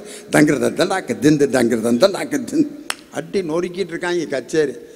முன்னால் உட்காந்துருக்கவங்க எப்படா முடிப்பானுங்க, ஐயோ பின்னி எடுக்கிறானேன்ட்டு. அந்த ஜதி சொல்கிறவனுக்கு பசி எடுத்துருச்சு. அவன் சீட்டு வைக்கிறான் பாகவதர்கிட்ட, ஐயா முடியா பசிக்குதியா அப்படின்னு ஒரு சீட்டை வைக்கிறான். அதுக்கு பிறகு அவர் கல்லி யோகம் அப்படின்னாரு. இந்த ஜதி சொல்கிறவன் மாற்றினான் ஜதிய. தீம் தக்கிட்ட சொன்னுத்தா திங்கிறதான் தொங்குறதான் தொங்குறதான் அங்கே திங்கிறதான் அங்கே தொங்குறதான். பாகவதர், என் லைஃப்பில் இப்படி ஒரு ஜதியை நான் கேள்விப்பட்டதே இல்லையே, திங்கிறதான் தொங்குறதான் கேட்குறானே. என்னடான்னு பார்த்தா மேடைக்கு சைடில் பெட்டி கடையில் வாழைப்பழம் தொங்கிக்கிட்டு இருக்குது, அதை காமிக்கிறான். திங்கிறதான் தொங்குறதான்னு பாகவதர் நன்றி வணக்கம்னு முடிச்சிட்டார். ஒரு மனிதனுக்கு பசிக்கு மீறிய ஒரு விஷயம் இல்லை, ஆனால் செவிக்கு உணவில்லாத போது கூட சிறிது வயிற்றுக்கும் ஈயப்படும் என்று பசியையும் மீறி அந்த செவியின் சுவையை உணர முடியும் என்று 2000 வருடங்களுக்கு முன்பே சொல்லியவன் நம் தெய்வ புலவன் திருவள்ளுவர் தான். செவிக்கு உணவு கிடைக்கும் பொழுது வயிற்று பசி கூட நம்மை விட்டு நீங்கி போகும் என்று சொன்னவன் தெய்வ புலவன் திருவள்ளுவர். அப்படி கேட்பார் பிணிக்கும் தகையவாய் கேளாரும் வேட்ப மொழிவதாம் சொல் என்று சொல்லுக சொல் பெரிதோர் சொல் அச்சொல்லை வெல்லும் சொல் இன்மை அறிந்தின். எந்த சொல்லை நாம் பயன்படுத்துகிறோமோ அந்த சொல் மற்றவர்களுக்கு மகிழ்ச்சியையும் நிம்மதியையும் நல்ல உணர்வையும் தருகின்ற சொற்களை பயன்படுத்துவதுதான் ஒரு மனிதனுடைய வாழ்க்கையின் வெற்றியின் அடையாளம் என்று சொல்லி, மனதில் உறுதி வேண்டும் என்று சொன்ன பாரதியார், வாக்கினிலே இனிமை வேண்டும் என்று சொன்ன பாரதியார், நினைவு நல்லது வேண்டும் என்று சொன்ன பாரதியார் தன் வாழ்க்கையில் எப்படி வாழ்ந்து காட்டினார் என்றால், அவர் ஒரு முறை மேடையிலே அவர் மேலே போட்டிருந்த ஒரு சட்டை, கிழிந்த சட்டையை போட்டுக்கிட்டு ராஜாட்ட வந்திருக்கார். ராஜா பார்க்குறார், பாரதி கிழிந்த சட்டையை போட்டிருக்கீங்க, இந்தங்க ஒரு சட்டை அப்படின்னு சொல்லி கிழிந்த சட்டையை வாங்கிட்டு புது சட்டையை பாரதிக்கு கொடுத்துருக்கார். பாரதி புது சட்டை போட்டு அப்படி நடந்து வந்திருக்கார். ரோட்டில் ஒருத்தன் சட்டை இல்லாமல் இருந்திருக்கான், அவனுக்கு அந்த சட்டையை கழட்டி கொடுத்துட்டார். கொடுத்துட்டு அடுத்த நாள் அதே கிழிஞ்ச சட்டையை போட்டு ராஜாட்ட வந்திருக்காரு. ராஜா பார்த்துட்டு, நேத்தான் உனக்கு உங்கள் புது சட்டை கொடுத்தேன், இப்பையும் கிழிஞ்ச சட்டையை போட்டு வந்திருக்கீங்க அப்படின்னு சொன்னோன்னே, சரி இன்னும் 2 சட்டை கொடுங்க பாரதிக்கு, இனிமேல் மற்றவங்களுக்கு கொடுத்துட்டு இன்னொன்று உங்களுக்காக பயன்படுத்திக்கிங்க அப்படின்னு சொன்னோன்னே பாரதி சொன்னான், இனிமே கொடுக்குற சட்டையை மற்றவங்களுக்கு கொடுக்காதீங்க அப்படின்னு ராஜா சொன்னார். அப்போ பாரதி அமைதியாக சொன்னான், நேற்று எனக்கு ஒரு சட்டை கொடுத்தீங்க, அதை இன்னொருத்தனுக்கு கொடுத்தேன், இன்னைக்கு எனக்கு 2 சட்டை கிடச்சிருக்கு. யார் மற்றவர்களுக்கு கொடுக்க வேண்டும் என்று நினைக்கிறார்களோ அவர்களுக்கு மேலும் கிடைத்து கொண்டே இருக்கும். அதனால் மற்றவர்கள் நம்ம ரசிக்கணும் நினைக்கிறவங்க, மற்றவர்கள் நன்றாக இருக்க வேண்டும் என்று நினைப்பவர்கள் தான் மட்டும் நன்றாக இருக்க மாட்டார்கள், மற்றவர்களையும் நன்றாக இருக்க வைப்பவன்தான் தமிழன் என்பதை பாரதி தன்னுடைய நடவடிக்கையில் சுட்டிக்காட்டினான். அப்படி நமது நடவடிக்கையிலும் வார்த்தையிலும் வாழ்க்கையிலும் இனிமையோடு வாழ்ந்து மக்களை மகிழ்ச்சிப்படுத்துவோம் என்று சொல்லி இந்த அருமையான புத்தக திருவிழாவிற்கு நான் தாமதமாக வந்தாலும் இவ்வளவு அருமையாக என்னை ரசித்து எனக்கு உற்சாகம் கொடுத்த உங்கள் அனைவருக்கும், என் உயிரினும் மேலான ரசிக பெருமக்கள் அனைவருக்கும், மாவட்ட ஆட்சித்தலைவர் அவர்களுக்கும், நமது புத்தக விற்பனையாளர் சங்கத்தினுடைய செயலாளர் அருமை சகோதரர் என் இனிய நண்பர் பப்பாசி முருகன் அவர்களுக்கும், அரசு அதிகாரிகளுக்கும், என்னுடைய பத்திரிகை நிருபர்களுக்கும், தொலைக்காட்சி நிருபர்களுக்கும் எல்லோருக்கும் என்னுடைய வணக்கத்தை சொல்லி உங்களிடமிருந்து விடைபெறுகிறேன். நன்றி, வணக்கம். இந்த தகவல் உங்களுக்கு பிடிச்சிருந்தா லைக் பண்ணுங்க, உங்க ஃப்ரெண்ட்ஸுக்கு ஷேர் பண்ணுங்க, மறக்காம எங்க சேனலுக்கு சப்ஸ்கிரைப் பண்ணுங்க.